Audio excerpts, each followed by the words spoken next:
Super Hell? Oh, Scott Hall?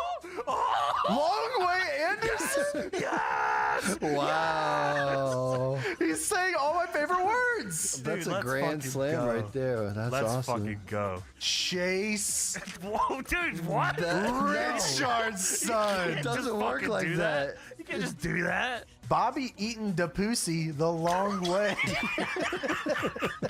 Why does it spell like that? Big Show's Beanie Aura. Dude, Chase I mean, like, how the fuck is this? Richard's son.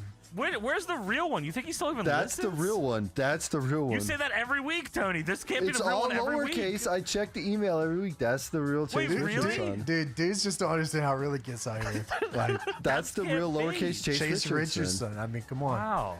All right, now it is time to get into ECW Hardcore Television for ECW. June 10th, ECW. 1997. Dub. ECW, because that's where the show starts. ECW. We don't have observers for this one. Sorry to let you know, but that's because we did the exact time period we're in right now, like 50 episodes ago, and it would have been the exact same stuff. This was the week where Brett and Sean had a backstage fight, and at the same time, Kevin Nash and Roddy Piper had a backstage fight. So there was a lot of stuff about that. We actually covered that Nitro with the backstage fight with the Yes. Piper backstage fight on the podcast. We did. So if you wanna listen to that, go find that back in the archives. It probably was a goddamn June something 1997 is what we were reviewing. That sounds about right. But yes, this is looking at WrestlePalooza 97, this episode of ECW Hardcore TV. Joey Styles in the ring, ECW chants, big fucking style. And Joey, as of course, as I said, welcomes us to WrestlePalooza 97, which I always thought was kind of cool. Like, they knew this would go on TV, so like, you think like he would have just said welcome to goddamn ECW Hardcore TV, but instead they were, I guess trying to use the show to sell the live events and like the VHSs, I guess. Yeah, they got to get that VHS money. I bet that was big money for them, right? You think? What the fucking prices they had on these commercials? They had to have been making a decent penny on them, right? Yeah. This I is a guess, very yeah. wrestling name for a show, too. I enjoy it. WrestlePalooza? Yeah. Dude, I wish we could steal that. Yes, or CyberSlam. They had a great. Dude, used to have a lot of Cyberslam great with a show little names. computer. Dude, yes. They're that way was ahead of the time awesome. there. That's crazy. Joey welcomes us to the world famous ECW arena, and he introduces the man that he says has revolutionized wrestling TV announcing as we know it, Ravishing Rick Rude. Now, I'm not sure if he was doing any revolutionary commentary on this episode, because like I zoned him out for most of it, other than when he said He something. was good. He was he good. had Is the- that right? Yeah, he had the mustache and the Canadian tuxedo here. On That the was good. commentary, that was what Yeah, else? on the commentary too. Yeah, that's what I remember. Well, he comes out and fucking he's denimed out here, and this fucking song that they play for Rick Rude here, I don't know if I've ever heard it before, but I looked it up on YouTube, and this song is so fucking funny. There's just a girl going, "Ah, yeah, Rick Rude." And he's Ravishing. he's the ravishing one. And then there's a guy that comes in at like halfway and he goes, "Hey, fucking Rick Rude, yeah." what the fuck? I mean, you could have convinced me that they were up in the Eagle's nest just on the mic while he's coming out doing stuff. Here you go, Francine. Shane Douglas. And it's Rick Rude. Holy shit!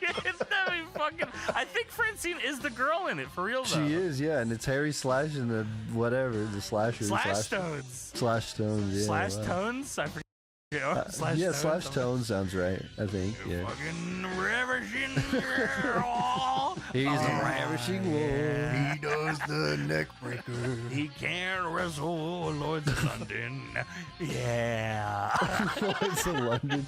Here comes Rick Rude. Dude, Coming Rick down the Rude, way. if he came out here in the Columbia teal shirt, he'd be like 90% of Wow. the dads in the South. That's Holy just shit, like, dude. Dude, he was wearing the jeans and the white, almost New Balance type shoes in here too as well. He was almost dad out. It was crazy. He was here to get paid and looked then great. go home. He did look fucking great. Yeah. And while yeah, he it's, gets in the ring it's here, a shame that his career got cut short like that because like he literally like stayed in shape. He looked great. Feel like he had a lot to still give back to the wrestling business. It was just a shame kind of what happened with the accident he had. yeah, shit's fucking brutal. But I mean, at least he's here with Joey Styles and he's gyrating. and he does the hip gyration, and he tries to get Joey to do it, and Joey does it, and big pop. And Rick Rude hits his famous line, "Cut the music." Yeah. You just hear it way up in the Eagles' nest. Not around here, partner. Not around here. Hey, I did the fucking entrance song for you, and you fucking do this. Well, I guess he was feuding with Shane when he came in. Like, he was fucking around with him, so maybe that was why. He didn't say too much about him on the episode. No, he really doesn't say much at all. So we go backstage. Lance Wright is here with Saturn and Cronus of the Eliminators. I mean, yeah.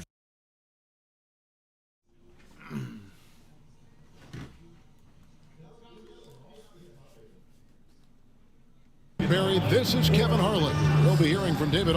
And through this early portion, Greg, of the season, we've had our fair share of surprises. Yeah, it's fun to see the preseason predictions go up in flames, right? Every year it feels like we have at least one team that overachieves and shocks us all. And a look at the starters for Raleigh. They've got Victor Wembanyama, Jet Holmgren out there with James. Then there's Shea Gilgeous-Alexander. And it's Edwards in at the shooting guard position. Collier, that's good. And it's always nice to get the easy look inside for your first points of the game. Here's Gilgeous-Alexander. And 2 free throws coming up, unable to get that one to go with all the contact.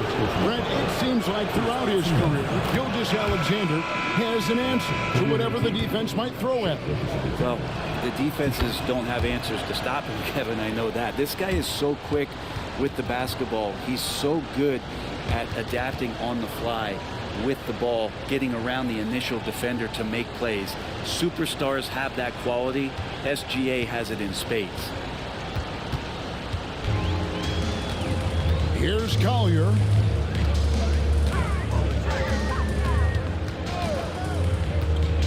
Takes it inside. Gilgeous-Alexander pulls it in.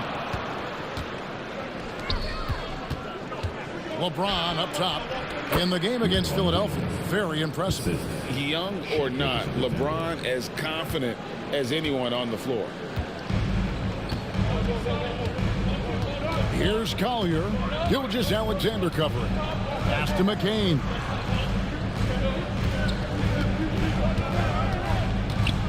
Lets it go from 11. Rebounded by Victor Wembanyama.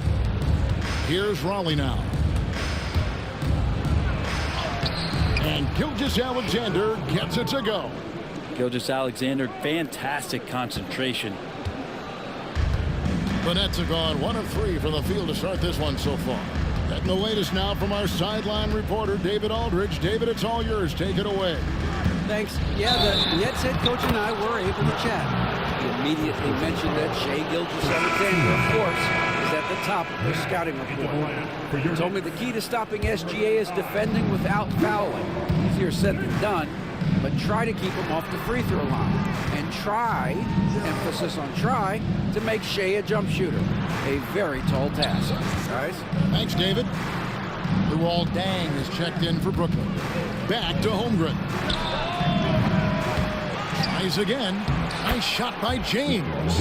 And that's great effort by James to work for position and convert on the second chance opportunity. It's stolen by Gilgeous-Alexander. Pass to Holmgren. The shot's good. Gilgeous-Alexander making the play.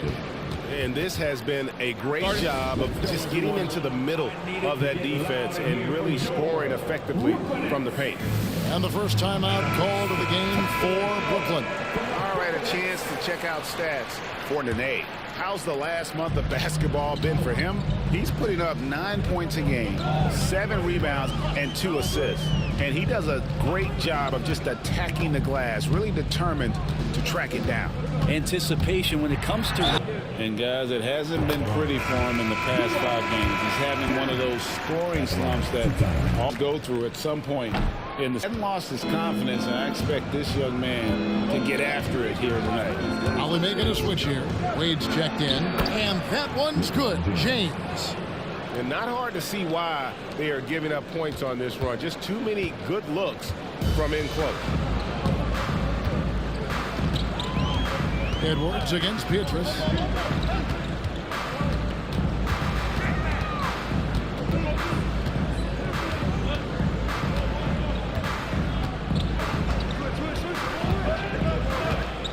6 to shoot. Great D that time from Edwards. We'll have a hard time shaking that one off. Perfect position, plenty of space. Just clanked it. Oh, my.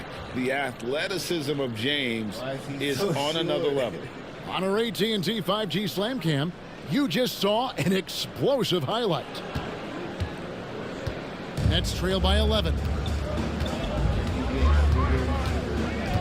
Now here's Petrus. Hasn't made one yet. Nene with the screen on Edwards. Petrus against Edwards. Nene with the screen on Holmgren. Williams kicks to Petrus. Over Wembanyama. Here's Wade. Here's James. Banked in off the glass. LeBron's got 10 points. Well, LeBron, if he sniffs out a chance to get an offensive rebound, calculated, but he knows how to get to him. They need a good offensive possession. Yeah, they've gone a long time without a bucket. All right, I'm just getting in this my headset. I'm told we have Shams Charania, our 2K insider, on the line. He's now with us, and some important NBA news. Hey, Shams, what do you have for us? Thank you, Kevin. The news about New Orleans today, as the Pelicans front office is making early season changes.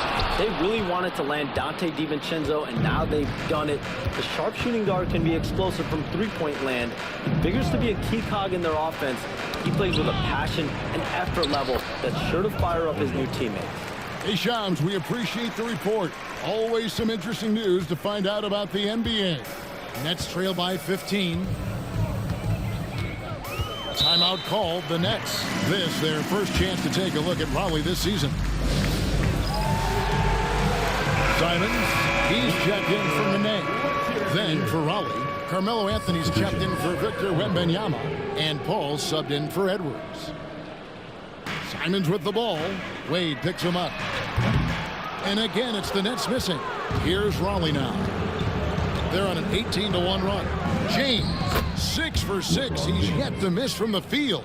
They've wasted no time settling into their offense. Pass to Petrus. And the foul on Carmelo Anthony. That's his first foul. Baines checked in for Brooklyn. Coming onto the floor for your Nets, number 22, James against Petrus. Puts up a three. The shot goes in. First of the night. He's 1 for 3 to start the game. And that's exactly what he's looking for, draining the triple. Anthony against Dang. From past the arc. The shot by Anthony, no good. And so it's Williams who brings it up for the Nets. They trail by 14. Wade against Petrus. Over Wade. And it's Petrus missing. Things are going south right now. This is not the type of shooting that his teammates expect from him. Ball finds Wade. Here's Holmgren. LeBron James on the wing. Guarded by Baines. James. Stolen by Petrus. Pass to Baines. And a lot of contact on that one, so he'll shoot 2 here. That's on LeBron James. And every year, and Greg, we agree, Baines seems to get better and better as a playmaker. Doesn't overdo anything with his passing. Looks more and more comfortable creating off the driving kick. He's become a large part of this offensive engine. Nene, he's checked in for Michael Petrus. Here's Wade. And again, no good by Rollins. Well, he's a guy that count on to produce from the mid-range. He doesn't miss too many open looks from there. Williams for 3. And Holmgren pulls it down. Holmgren's got his 4th rebound with that last one here tonight. James. Rebound by Williams. Nets trail by 12. Here's Dang. And the rejection by James. One of those guys with boundless energy. LeBron James, elite potential in really every phase. of the game.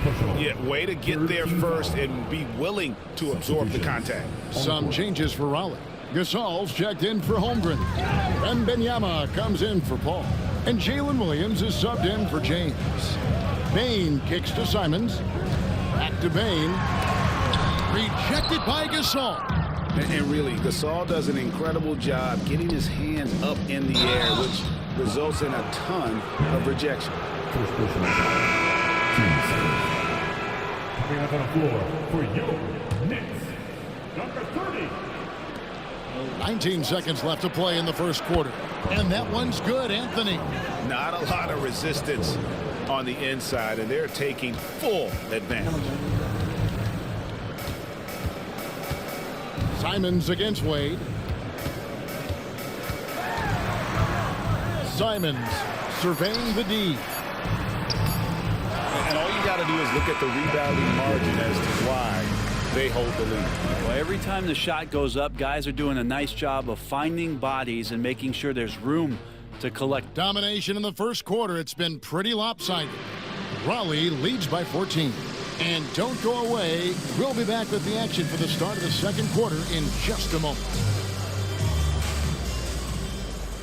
And so far through one quarter, it's been a lopsided game. We'll see if that changes here in the second. And taking a quick look here, guys, at the hustle stats for Raleigh. How about the ferocity we have seen from them on defense? I mean, they're looking to contest every shot that goes up. Well, they've also done a great job of taking turnovers and producing out of that, working really hard that they're not wasting extra chances that they're creating. Williams is out there with Dang. Then there's Nene. Then there's Desmond Bain. And it's Simons in at the point guard. So that's the Nets 5. Hey, Bones, what do you think is a part of the game that some casual fans don't really understand that well? Well, Kevin, outside of the contest right here in front of us, let's think about the long schedule that teams are dealing with. How many times have coaches employ different lineups and strategies so that by the end of the year, they have optionality in what they can do on the floor? Williams dishes to Wade. Pass to Anthony. Wade outside. Here's Wembanyama for three. They get it back. That one's in, his first shot this game. Well, they've been better than good on the glass today, and there is a glaring discrepancy between these two teams in that area. Anthony against Bain. Williams sets a screen for Simon. Over Wade. And it's Simons missing. Raleigh leading by 15. Williams passes to Wembanyama. Back to Williams. Over Nene. A shot by Williams, no good. The Nets have gone 1 of 3 to start off the second quarter. A nice shot by Simons. And they're shooting really well from long range this quarter. They should keep looking to the three-point shot for some extra offense. Pass to Williams. Here's the three. That falls. Nice feed that time from Dwayne Wade. Williams has got himself on the board with 3 there. And Simons has got the ball here for Brooklyn. 15-point game. They've got the Wizards ahead of them. Their next game in Washington. That will be a getaway game for them. A one-game road trip. The Nets making a switch here. Hayes is checked in. Then for Raleigh, James comes in for Williams. And Anthony Edwards subbed in for Gasol. Outside, Simons. And a little under 2.5 minutes gone by here in the second quarter. Dang passes to Williams. Raleigh with the rebound. They're coming off that win against Philadelphia. The mental toughness on the road. The arena was rocking, but they just got down to business and never let up. Impressive to see them on the road just step up and have that kind of offensive performance. Not getting old here, seeing him make that lead pass with perfect timing. Edwards finds Wade. And a wide open look for James. Second chance shot. And Benyama getting it done inside. Another good play. This is how they built the lead, calling on the right guys at the right time. Basketball IQ is something that gets talked about, but its importance to a team showing up here, running plays that turn into scores. Edwards against Spain. And here's Anthony for three. Carries it from three-point range. Anthony's got his second basket of the night. And Melo can hit this shot, especially when given that amount of room. Back to Simons. Ring shot on the way. And that one off the back of the rim and in. Simons has got 5 points in the quarter. That's just tremendous scoring instinct. So fun to watch him work in the half court. And let's head over to the sideline and catch up with David Aldridge. Thank you, Kevin. The game is certainly going international. Commissioner Adam Silver says, with basketball's exponential growth, it's now truly a global game. We're fortunate that the very best in the world want to play in a single league. And Kevin, the NBA continues to draw talent from all corners of the globe. And David, you've been all over the globe, and the talent level undeniable. Here's Bain. Poked away. As a big, once you get position inside, it allows you to fight and come away with a lot of tough boards. A nice shot by LeBron. James has got 14 points for the game.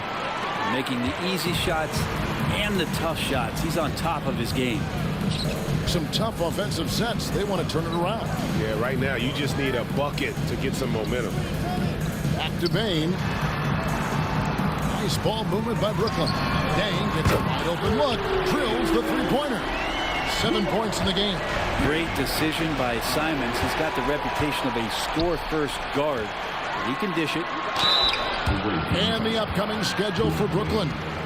On Tuesday, they'll tip off a road trip in Washington where they'll take on the Wizards. And then on Wednesday, they'll face off against Ben Simmons and the Charlotte Hornets. And looking at the Dallas matchup, they won't have much room for error in that one. A team like this will punish mistakes, but I could see them walking away with this one. Catching up on the changes for Raleigh.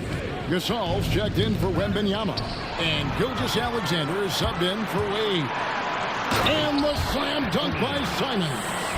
Man, finishing it off there. Simon showing great quickness and alertness to get there that time. Here's Gilgeous-Alexander. Shooting foul as the whistle blows. He'll shoot 2 free throws. That one on Simon. For Raleigh, they've looked good at the line tonight. They're perfect in 4 attempts. Collier, he's checked in for Anferny Simons. And Raleigh also making a change. Jalen Williams is checked in for Carmelo Anthony. Here's Collier. Right now he's averaging 11 points a game. McCain's shot is off. You know what, though? Sometimes too open. I think it may have surprised him, and that's why he missed. A basket counts and 1. He'll go to the line with a chance to make it a 3-point play. And this is his first trip to the line tonight. The field, unreal. Whatever situation he finds himself in, he always seems to have an answer. Chandler outside. To the middle and stolen by Williams. For 3, Edwards. Chandler with the rebound. Nets trail by 16. He's listed at 6'5", but Brent, Jalen Williams seems so much bigger than that on the floor. Yeah, Kevin, one of those guys that has more presence on the floor than the measurements you look at on paper. This guy plays bigger. He's got a great frame. He's got great strength. He's got great poise. And there are a lot of people who are going to recognize just how talented Jalen is. Pass to Chandler. To the paint. Here's Nene. Rebound by Williams. Well, that's a shot they want just about on every possession if they can get it. He doesn't make them all, but still very much a high percentage look. 54 seconds left in the first half. Kicks it out to James. Good. The nice assist for Williams. James has got 10 points now just in this quarter. Pretty easy right now. Clear out, give him some space, let him get to work. And the foul called on Edwards. That is his first foul of the game. Some changes for Raleigh. Wembanyama comes in for Pau Gasol. And it's Holmgren in for Williams. Inside, Chandler the pass to Collier. To the left wing. Pass to McCain. That one misses. Good defense by Wembanyama. Here's James. There's the drive. He can't get that one. Fires the three. A nice shot by McCain. McCain's got himself going with the triple, his first basket of the game. James way outside. Trying to answer back, but that three is off the mark. And so it's LeBron James making things happen for Raleigh. And of everything he's doing well, it's his scoring that you point to first. Already 22 points in this game. And we've got more M2K Sports coming your way after this break.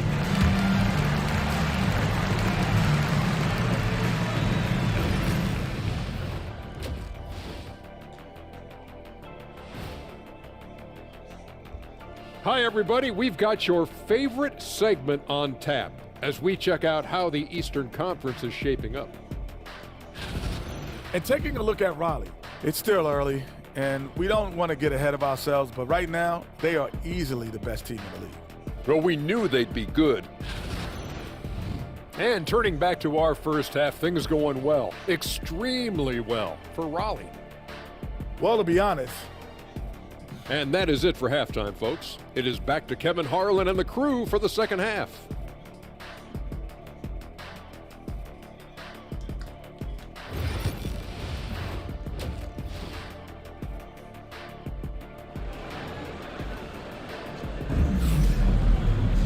And as we dive into the second half, we'll find out if the next two quarters are any different from the first two. So far, it has been a runaway. It's been a clinic out there by James. Yeah, it's been a great performance from him, really staying focused on quality shots. Yeah, this is showing that they're not going to play at anybody else's pace but their own. So for Raleigh right now, they've got James. Holmgren is out there with Victor Wembanyama. Then there's Shea Gilgeous-Alexander, and it's Edwards in at the two-guard spot.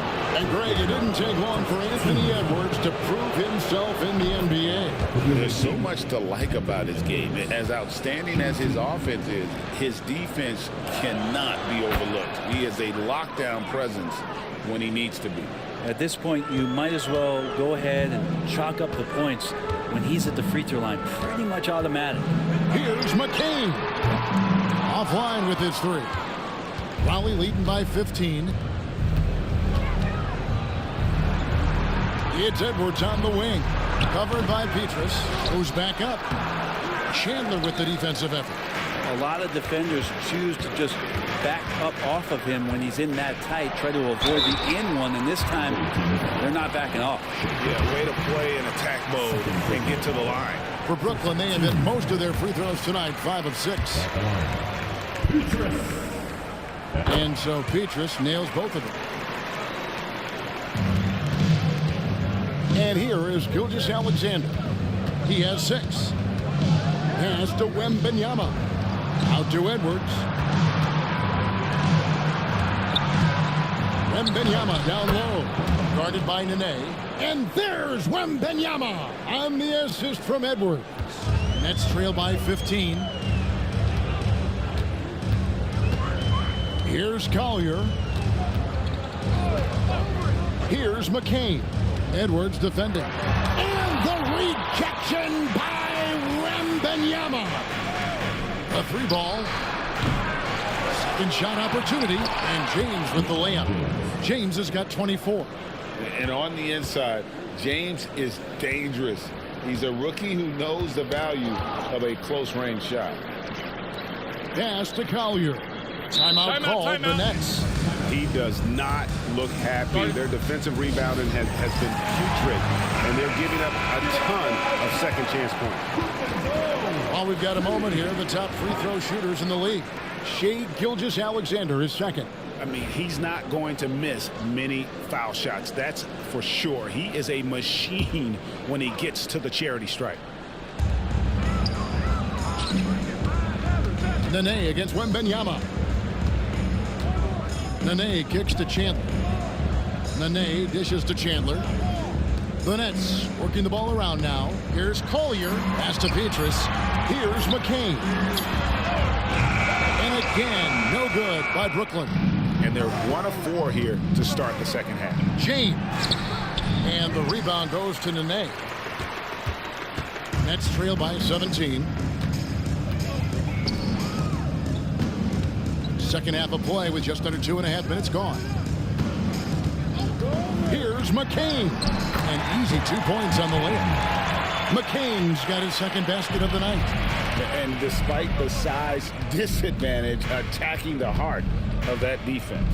Yeah, no stopping him on that play. Sometimes even the taller defenders are helpless to stop him. Edwards can't hit.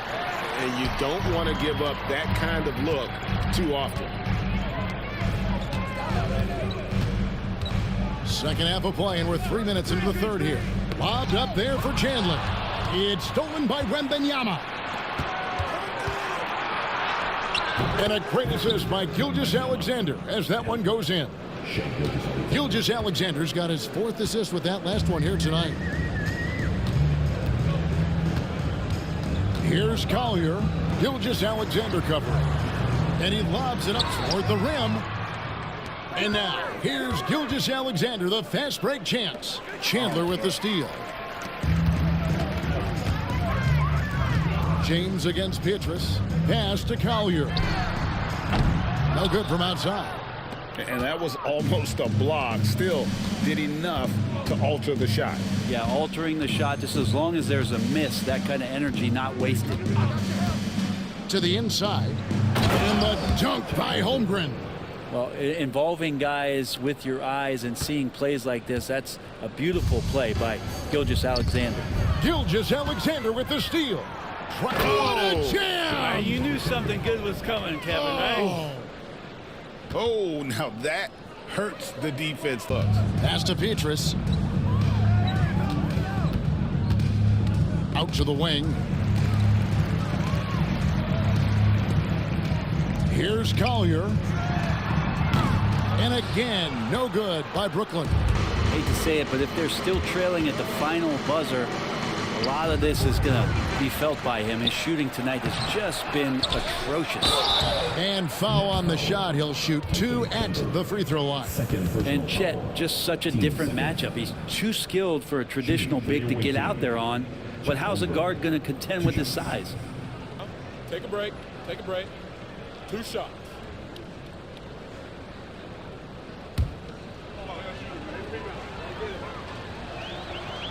Free throw drops for Holmgren.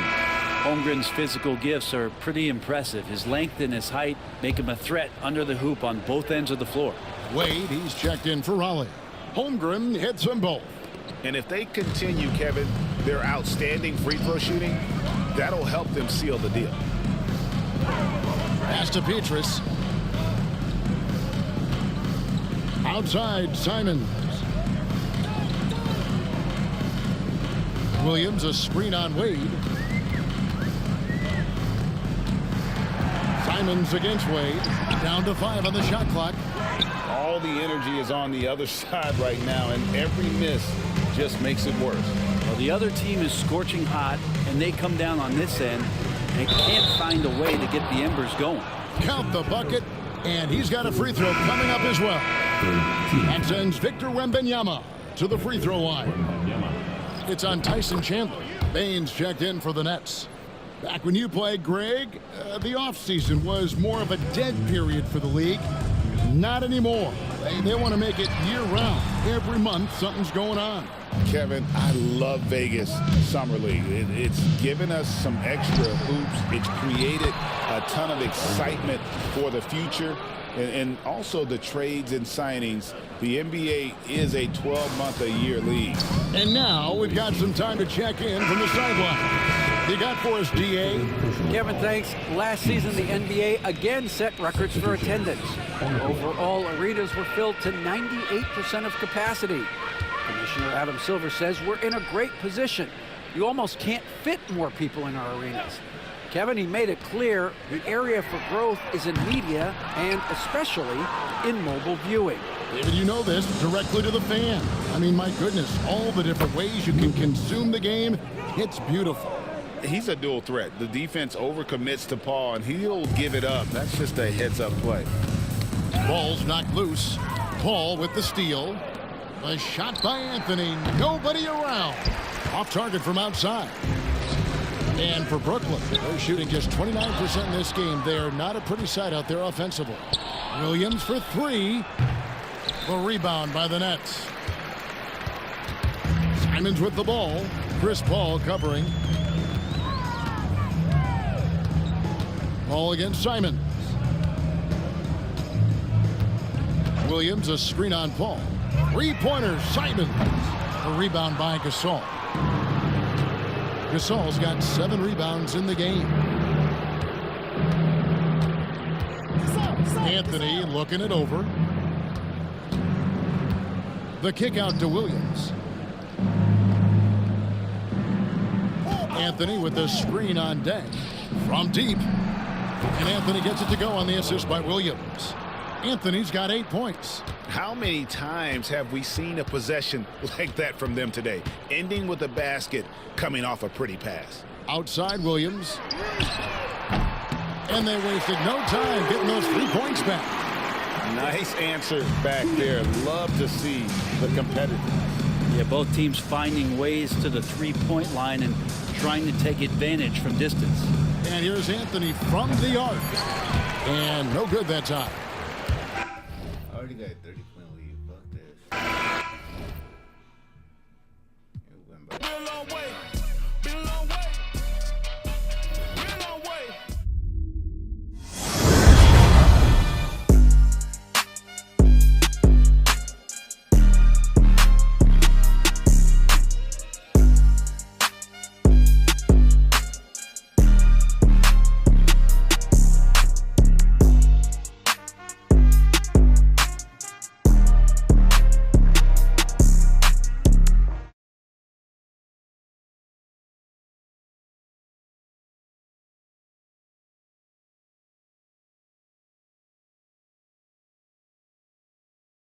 So, like, it cuts off. Rick Rude says cut the music, and then Lance Wright interrupts it, and he apologizes. They say, sorry, Joey. This is Lance Wright backstage with the World Tag Champions, and the rumors are all over the internet are true. Perry Saturn's left leg is completely destroyed. And Perry looks at him and says, and? Lance Wright's very confused. He looks at Cronus, and Cronus is fucking weird as shit. I don't know. I guess maybe I just never watched Cronus promos that much. But I can't say I've ever seen one Cronus promo, really. Not like this. Freaked out. He said, why are you asking me? Like, he's fucked up.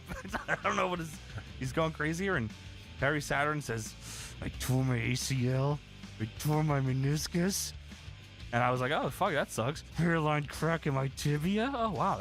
They fucked you up. Yeah, wow, holy shit, what happened? Fracture in my kneecap? I slipped on the ice outside the venue. There was snow on the boards. It won't stop snowing. Then we cut to Joey Styles and Rick Rude, who are now also in the back. They're at Paul Heyman's mom's house. They're in the basement. Do you think Rick Rude went to Paul Heyman's mom's house? Yeah, I did. He went downstairs. Oh, I went downstairs, all right. All right, buddy, you're going to have to get out of here. We weren't going to pay you anyways, so you can go ahead and leave. Joey says the Eliminators are scheduled to forfeit the belts to Commissioner Todd Gordon, who we expect will hand the titles to the Dudleys, who are the #1 contenders. They beat Sandman and Balls Mahoney to earn a title shot. My favorite thing that Joey says here is, well, we got a couple miles away here. We got Joel Gertner and the Dudley Boys. What? Joey says that we have 2 unbelievable matches that were moved from our August 17th pay-per-view till now, which is the grudge rematch of the century between Taz and Sabu, and the final battle between Raven and Tommy Dreamer. Wonder why the second one had to get moved up, actually. Atlanta, Georgia's calling. we got a gimmick for you where you beat Stevie Richards to death. Oh, sign me the fuck up, dude. Dude, I think he had to go home to his like real parents, Raven did, and hang out with Hack and stuff. Like he just had to take care of some stuff at home with his family, right, James? I think that's how it went. Sick of cosplaying the bullshit he was doing at ECW. He said it's time to go. No. So we go a couple miles away to Joel Gertner. Joel Gertner says, Joey, I've got no styles. I'm here a few miles, one short cab ride or one minor carjacking incident away from the ECW arena. And standing beside me, the humongously phallic Big Dick Dudley. Humongous what? Humongous I'm what? humongous. Well, Joel says he introduces the Dudley Boys, and Devon says that he has compassion for Perry Saturn, and blessed is who risked his life, limb, and salvation to cast the Dudley Boys into total elimination. Devon was always a fucking fun promo. And then Bubba Ray comes on and says, yeah. And Devon says, total elimination. Yeah. And then they both say total elimination. And all the while, Big Dick Dudley is going, Dude, in the back the whole what time. is that? He's doing the James thing. He's the mummy from Aqua Teen Hunger Force. Joel says, thank you for watching the extremely championship-bound Dudleys. We now return to the more mundane portion of this program. I mean, I love this act. No, it is a good act, right? Yeah, and it was always something that they would add like another piece to it, you know, whenever it was starting to get boring or something. Yeah. Or some they would. Joel Gertner, I mean, like, I assume most people, you know, remember him as Joey's second. But, like, his stuff here as a dickhead heel manager was always pretty fun. ECW was good at that. Like, guys that weren't managers becoming managers. Like, Fonzie was a ref that became a manager and stuff like that, you know? So we have Raven versus Tommy Dreamer up next. That is the big match for this episode, but there is more planned for the rest of the evening. We get the ECW Hardcore TV intro with White Zombie. I mean, this intro's fucking awesome. I think we talk about it every time, but yeah, this feels very of its time. Legendary. So Raven came out. They showed his like entrance there, and there's a couple signs. One said "Goodbye, Raven," and another one said "We'll miss you, Raven," and the S's in "miss" were dollar signs. Because he's going home. Dude, no, where the money's at? All the money with his rich family. That's why they put the dollar Raven sign. was not the money man. That was not his thing.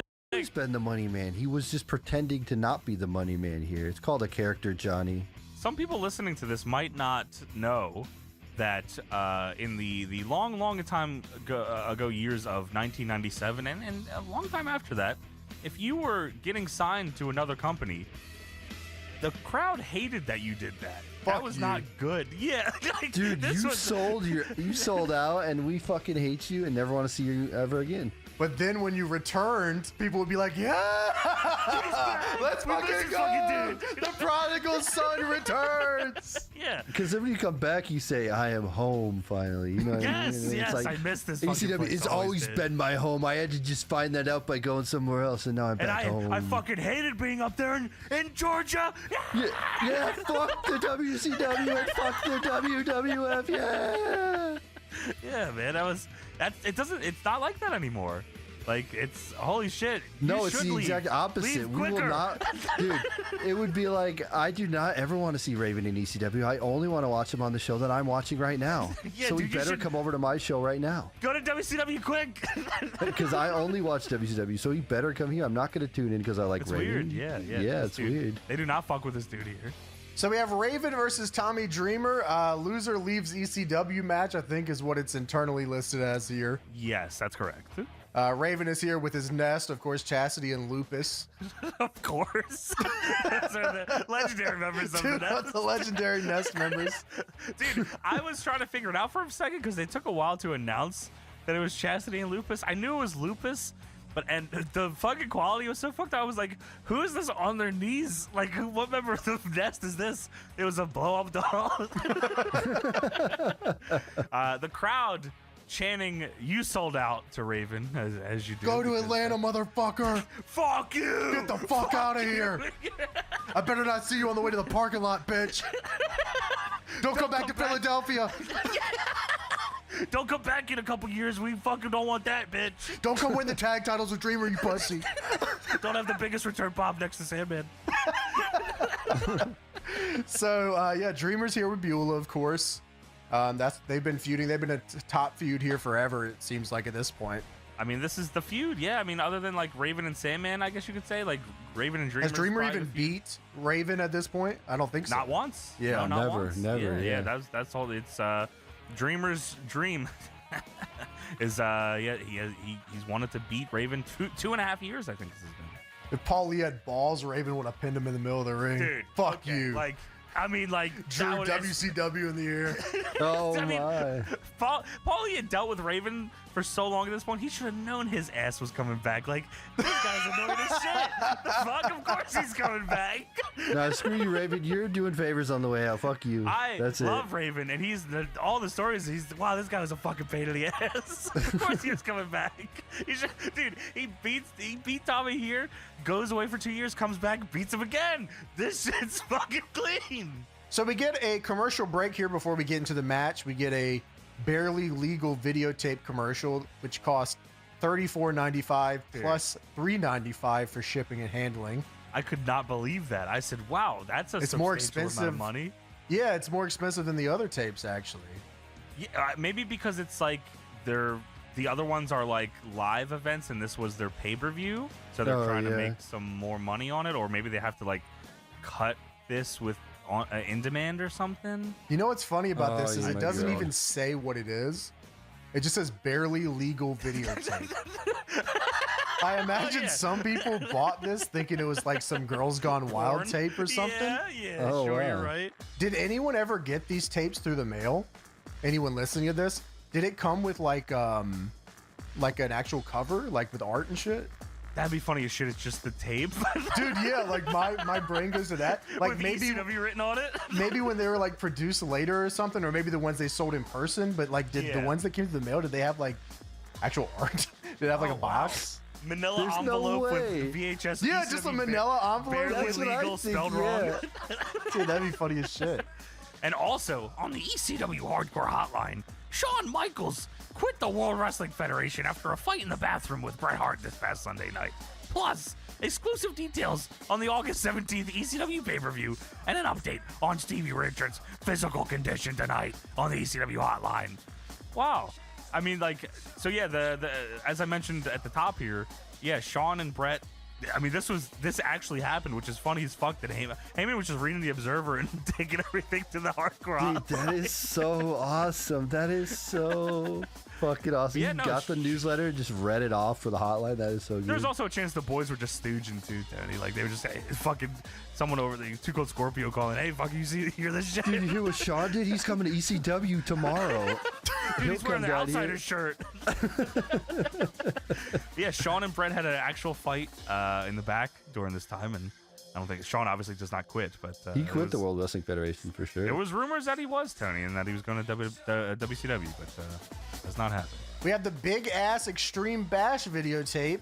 This one is $29.95 plus $3.95 shipping and handling. Yeah, not as good of a show.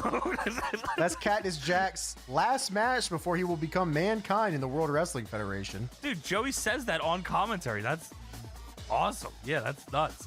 Big Ass Extreme Bash is also a great fucking name for a show. That is awesome. It is, yeah. Yeah. Get your Taz versus Sabu barely legal posters signed by Taz and Sabu. Dude, there's only 1,000 of them. Get yours now. And it's so extreme, it's barely legal. Somebody has to have this too. Like, I just imagine someone out there listening to this. Your dad might have it. Someone ask your dad if you have the barely legal videotape for $35. Don't say wrestler or anything. Just say if you have the barely legal videotape. Dude, he'll know.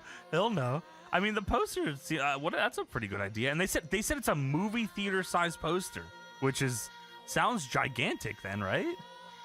Yeah. Oh yeah, you're right. It would be the one they put outside. Yeah, right. Wow. It's the size of a movie theater. Yeah. Well, get your Extreme Warfare Volume 2 compilation. Got all your favorite matches. Of course, they got the most dangerous scaffold match of all time, Tommy Dreamer versus Brian Lee. Nice shot playing in the background. Dude, great fucking song. Good song. We just reviewed that episode of the Dreamer Brian Lee scaffold match. Oh yeah, sweet match by the way. Public Enemy versus the Gangstas with 911 and Bill Alfonso as the refs. That's fucking extreme as fuck. The one and only confrontation between Sabu and Chris Jericho.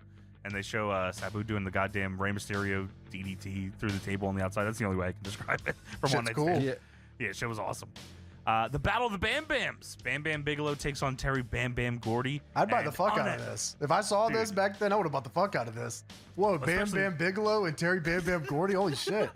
That was probably fucking sick as fuck. And unedited, uncensored, the night Kimono Wanalea danced atop the ECW arena. This was on every videotape. I swear to God, if you would have got any of the ones they put up here, this shit would have been at the end of it. And also, and another thing, Kimono Wanalea butt ass naked up top the ECW arena. And they sold a ton of, I know for a fact they sold a ton of fucking videotapes off that. Dude, 100%. Right. Yeah, big ass Extreme Bash. Here's Cactus Shack's last match. And also, come on, right here. That's atop the Eastern Arena. They did this shit for 5 more years after this. And another thing. Kimono Wanalea is gone. You can fucking see Just Incredible's reign as ECW champion. Chris Chetty taking on Danny Dorian Roadkill. And the night Kimono Wanalea that's atop the ECW arena. Dude, watch the final RVD Jerry Lynn match ever. And Kimono Wanalea dances on top of the Dude, WWE should have just started. Every other company should have started doing it too. Like, what the fuck? Why the fuck not? Just add it at the end. It's a bonus feature. So we get back to the match. Raven is trying to leave the building. I think he was cutting a promo or something, and Dreamer stopped him. Yeah, Lupus was in the ring telling Raven to run away. And Raven did. Raven is running out the front door, and Dreamer pie faces Lupus and then chases after him. Oh, poor Lupus. They get back into the building here. Dreamer's hitting him with the chair, grabs somebody's big ass drink. Dude, that's fucking funny. It's like I don't know if it was a Gatorade, it was something red, and he hits Raven in the head with it. And I'm assuming he like was expecting it to go everywhere. The fucking bottle pops open, and the juice like just drenches Dreamer's face. He just gets it all over himself. So Rick Rude then says on commentary, "Oh yeah, he's taking it to him ECW style." Yeah. Yeah. Hey, can somebody else sing my song real quick? Rick Rude. Got that neck breaker. Rude Awakening. Win the title. Neck. He's still here, all. So, left foot, right foot. Dude, that's all I think of. Yeah. Thanks so long. Oh, look at Shane Douglas. Let's get the hell out of here. Going back to WWF. I've never seen a Raven. So Dreamer and Raven then climb the bleachers. They get to the top, and then Raven grabs Dreamer's head, and they jump off, and Raven sends Dreamer through a table the long way. They stood up on the top, and he just threw him down. He fucking launches him off, goes off with him through the merch table. Taz is probably pissed. He drew all these shirts. He drew all the damn shirts. He drew them all by hand. Wow. Dude, Raven is fucking, he collapses to the ground, and somebody, like the crowd is like surrounding him, and someone comes into the shot with a cardboard sign that says, "This match don't count." And then there's the boys with the BWO shirts. I mean, those are the goats. Those are the ones keeping the business alive. The beasts. So Joey Styles says that this was scheduled for ECW Hardcore Heaven. Neither men could wait. I guess Raven's got that video game money coming soon, so he's got to get the fuck out of here. Well, they're still selling his shirts, so, you know, it's doing okay. So Raven hits a pile driver seemingly in midair. Dude, this was... Okay, did you have to go back and see what happened here? Because I did. So I think the table went out from underneath them. Yes, they were on a table. The way it looked like a video game glitch, like one where maybe you're trying to get onto a table on, like, shut your mouth and here comes the pain, and like you're just off to the right a little bit. Yeah, right. It's what it seemed like. It was weird. No, what happened was he's going for the pile driver. The table just fucking flips over underneath them, and they go right to the floor. It was gnarly looking. I was like, holy shit, this is crazy. And then they're both kind of laying there on the floor trying to figure it out. And Dreamer sits up, and Raven kicks him so fucking hard in the face. So Raven and Dreamer go to the Eagle's Nest. Raven sets up a table just like on the wall and then sends Dreamer through it. He also suplexed the table onto him. So Shane Douglas is actually up there at the Eagles Nest watching the match with Francine. Yeah. Raven then sets up a table. He tries to hit a pile driver on it, but Dreamer back body drops him, and the table doesn't actually break. Dude, okay, I don't know if it looked like it to you, but to me, it looked like Dreamer Shoot did not want to take this, and Shoot said, fuck off. I mean, that could have happened for sure. I imagine they've done this fucking walk and brawl like 100 times before. They probably just are just doing shit. That's probably right, dude. But like, yeah, Raven's like practically about to drop down in the pile driver position, and Dreamer's like holding on to him, and he just throws him over his head. Dude, he lands on the edge of the table. That had to hurt like a bitch. Dude, it had to hurt so bad. Yeah, I mean, just after getting pile drived on the concrete over there. Yeah, he's concussed and now his back's fucked up. Rick Rude on commentary, by the way, after this fucking table doesn't break off the back body drop, says, gimmick table my Batutski. All right, man, get this fucking dude out of here. Fuck is wrong with this guy? So Dreamer goes to splash Raven on the same table, but Raven moves and then Dreamer just eats shit through this table. Okay, I understand what he was going for, but like, there's probably a list of like the least cool things you could do through a table. This has got to be in the top 5. It was like he was doing running fucking Mark Henry splash through the table. The Eagles Nest is right there. Just go off of it. The crowd, by the way, during all this is chanting "can't see shit" because I mean, they knew they can't fucking see, right? Of course, they do more of it. So we've worked our way now over to the entranceway, and they're throwing each other into the barricade here. And Dreamer and Raven work their way back to the ring, and then they work their way back out to the Eagles Nest. Dude, fucking. I mean, they're both bleeding at this point, too. They're trying to Irish whip each other into the guardrail, reversing, hitting each other in the Easy guardrail. gear change, by the way. Like, yeah, just can't say enough good things about when both guys are bleeding like that in a match that means as much as this one. Oh, I mean, you could tell, like, the crowd was even starting to get even, like, they were into it, obviously, because the crowd brawling is exciting, but, like, once they saw the dudes bleeding, they were like, oh, fuck, let's go. Yeah, dude, he fucking, Dreamer bulldogs him into the concrete and then just throws him back into the crowd. I said, holy shit, okay, we're going to the other side of the building now. So Raven then throws Dreamer on top of a vending machine, and he crashes to the floor, and they say that the Philadelphia Eagles are up there watching this. Dude, yeah, they're in the Eagles Nest, and yeah, dude, Raven... Because Dreamer was dragging him up to the Eagles Nest to do something, and Raven just pulls him off the ladder and throws him head first into the vending machine, and he falls off to the floor. Made a crazy sound. Yeah, the Eagles are in the Eagles Nest, and Joey Styles says, if they fight as hard as these two, they'll beat the Cowboys.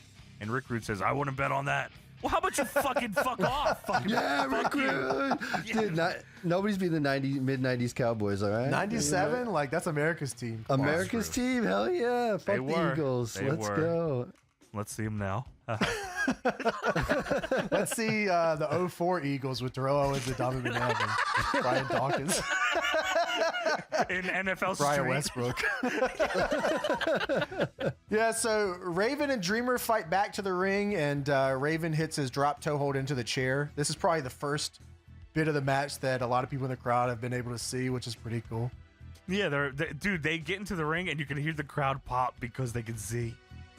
Dreamer then gets hit in the nuts by Raven the long way. He just kind of falls and hits him right in the nuts. The long way is a tremendous way to put it. I wrote, Raven punches Dreamer in the balls 12-6. There's a lot of long way shit in this match. It's very funny. There is. Raven sends Dreamer flying off the top rope into a steel chair. That was fucking nuts. Like they fought for that for a minute, dude. It was funny. Dreamer like was up top and like. Sorry, Dreamer was, Raven put Dreamer up top and headbutts him in the balls. Then Dreamer fights back and punches Raven in the balls. This entire match is around ball shots. Like, they do it so much. Well, we only get about one move here done back and forth for the entire last bit of this match. So Dreamer hits the DDT. Dreamer hits the DDT. He grabs a sign from the crowd. Dreamer goes to hit Raven. But Raven redirects it into the ref, and the ref is now bumped. He's fucking dead. And of course, the sign in the crowd was not just a sign. It was a stop sign. Yeah! Do not enter, of course. Dude, I like that. I like that I think that was a callback, right? They mentioned on commentary, and he rips it up, and the crowd pops. It's fun. Yeah, I mean, what a fucking great idea. I don't know who the first person to think of that was, like, disguising a weapon as a sign, or a sign as a weapon, but, like, yeah, that's fucking Reminds me of the Eddie Guerrero flowers with the pipe. Dude, cool. wow. No, yeah. Wow. That's like, why, that had, like, a short shelf life. What a great idea that was. So Dreamer hits Raven with the sign again, and that's where he rips up the sign, and it's an actual sign. Yes. And Dreamer hits a pile driver on Raven on the sign, but then Lupus breaks it up. Fucking Lupus. So Beulah then comes in and hits a DDT on Lupus. Of course. Yeah, and then they throw up the arms, Beulah and Tommy Dreamer. The Card Hawkins pose. Raven then low blows Tommy and rolls him up for a 2. 2.9, dude. The crowd bid on that because they're used to Raven fuck finishes. This whole back end of this match is just like using every Raven fuck finish ever. Dude, the back end of this match is specifically for the ECW arena crowd. This is their trying match. To work the smart marks is what they're doing here, which is funny as fuck. So Raven low blows him, rolls him up for a 2. Raven then begs to Beulah, and Joey Styles says, trying to take him back. No, I'm trying to go to Atlanta. I'm asking Beulah to tell him to stay down so I can go to Atlanta. He should have pulled this contract out of his pocket. Hey, honey, look what the fuck is going on here. Look at the zeros on this thing. So Dreamer then low blows Raven and gets a 2 count. Oh. Chastity then comes in and sprays Tommy in the eyes with every ounce of juice that was in this bottle. Dude, it was like, it felt like it went on forever. The hairspray in the eyes of Dreamer. Yeah, that was definitely Raven ribbing him. Saying, hey, when you get out there, just spray the whole fucking thing in his fucking It face. looked awesome. Like, that spot can look like shit so much where you just get a little bit. You But do it it just quick. Yeah, the spritzer they had on that son of a bitch was great. I mean, there was just so much. Beulah and Chassis then start fighting. And Rick Rude on commentary says, hey, Styles, wouldn't it be great if... And then they censor a bunch of shit, so I'm sure he just said... Dude, not even just censoring, but it was a... It was forever, Tony. Yeah, like... What was he saying? Wouldn't it be great if they fucking collar and elbow tied and fucking had an international?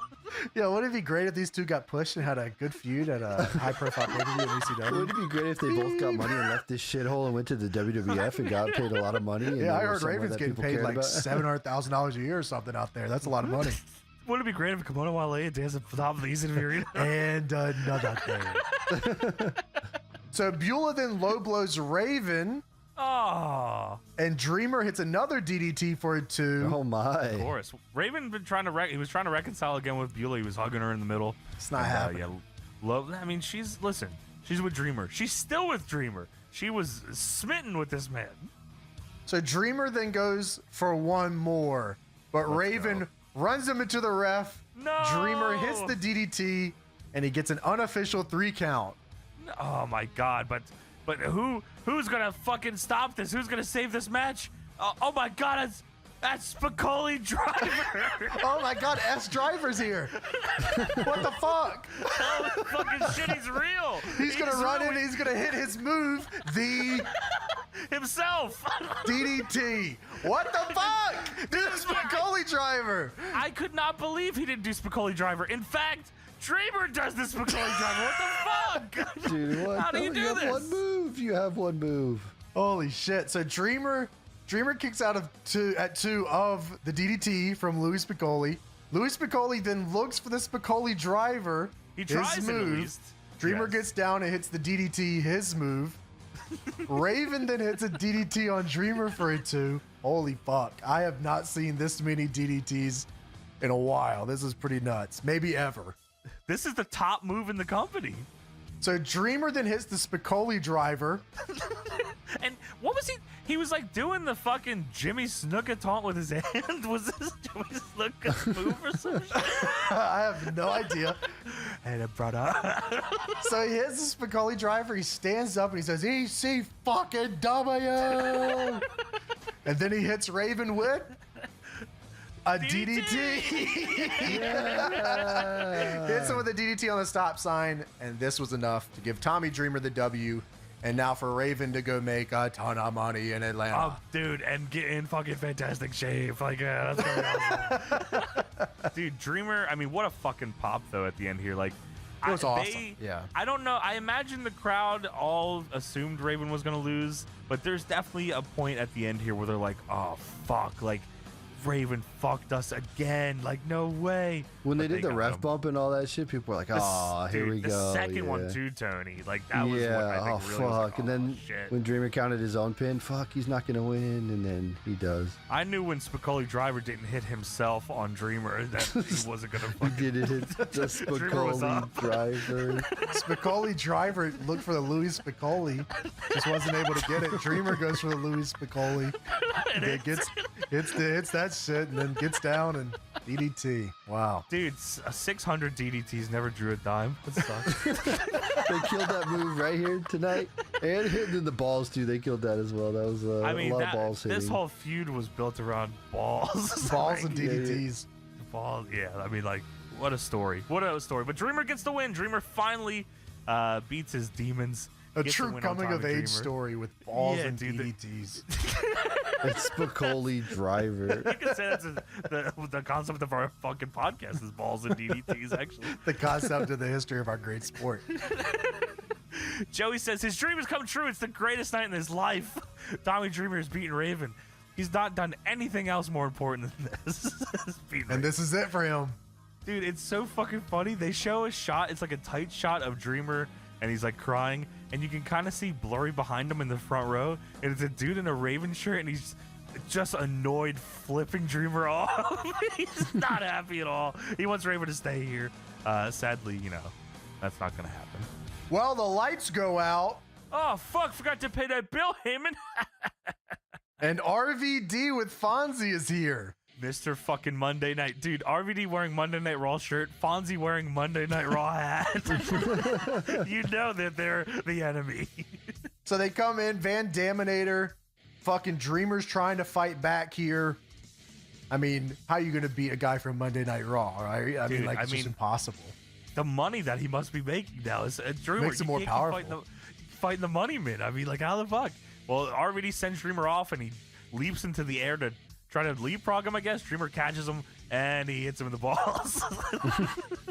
The lights go back out again. Oh, shit. It's Sabu. Fuck. Sabu's here. Mr. Monday Night. He throws a chair at Dreamer's head. Dude, Sabu should have been in fucking Monday Night Raw pants. Dude, that would have been nuts. Awesome. They got the whole ensemble at your pants.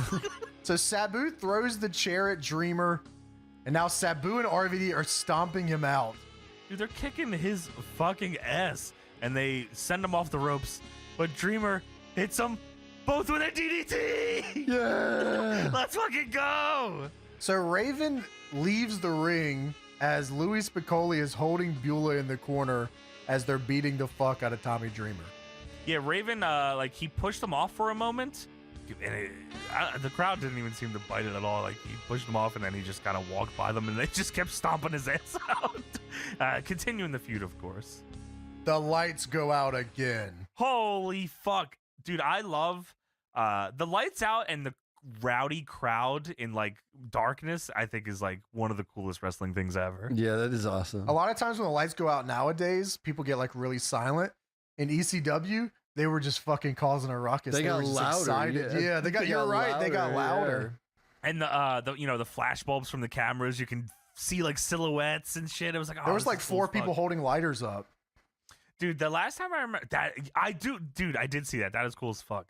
The last time I remember that, like on like in wrestling was one of the I think it was maybe the last time or maybe not the last time, but when Super Dragon came back at PWG. Oh my and, god. Like, the fucking you can see his silhouette fucking putting like I think it was Nick Jackson in the curb stomp, and it was like the crowd's like they see like the glimpse of him and they go, oh they fuck.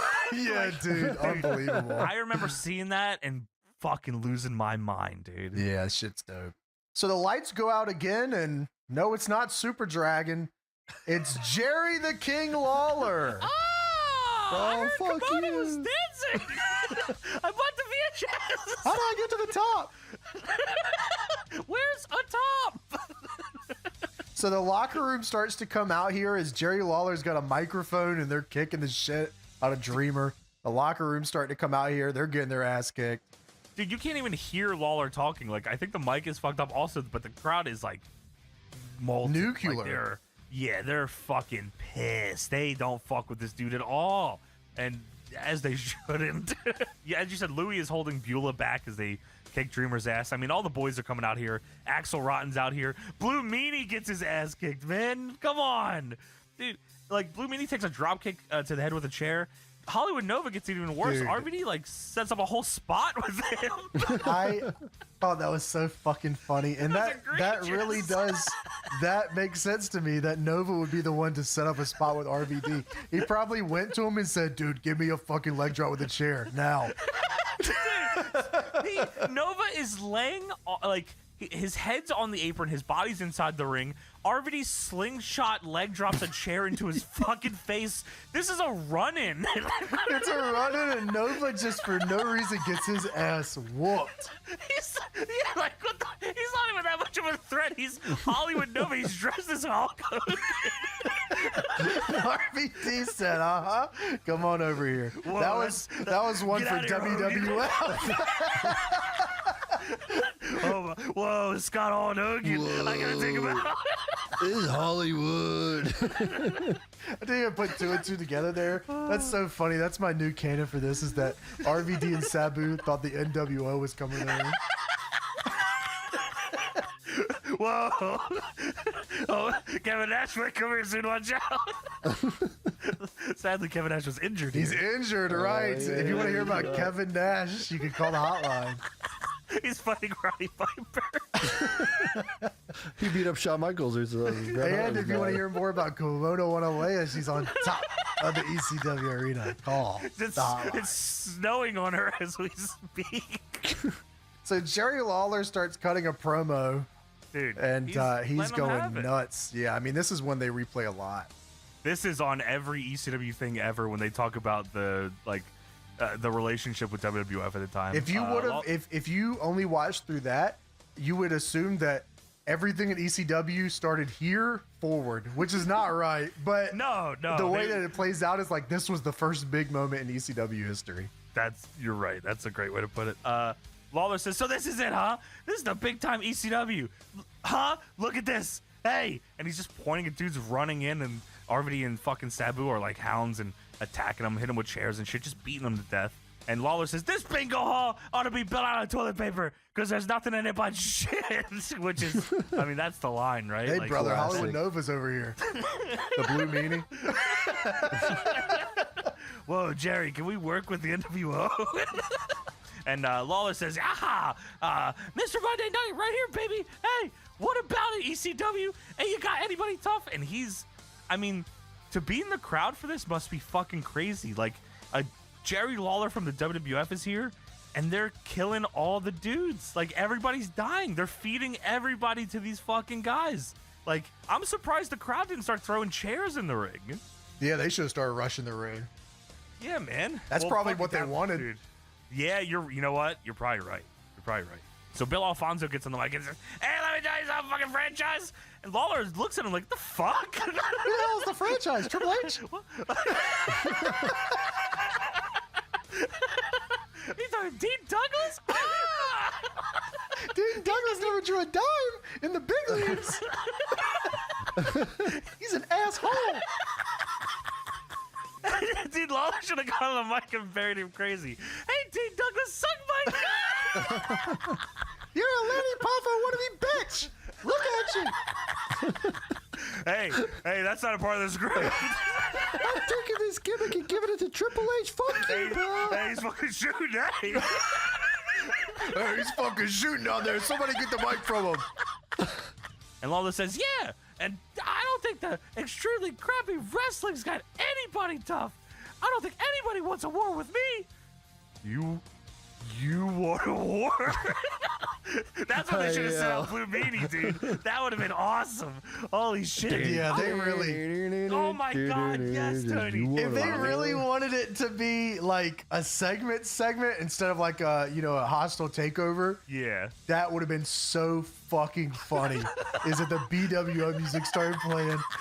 And Hollywood Nova and the hello Blue Meanie to the bad guy. I don't think anybody wants a war with me. Oh, fuck. You want a war? Oh, shit, there he is. The blue guy. Whoa, Razor. So Lawler points and laughs, and I think it was Heyman that tried to run in here with the red tracksuit. I think that was Heyman that, because Lawler stops and says, "Oh, look at it! Hey, look at this! Hey, hold on a minute!" And he stops Sabu from stomping him out, and he kicks him off the apron. I'm pretty sure it was Heyman. And Lawler says, "You piece of crap! You're the biggest piece of crap! You're all crap, each and every one of you!"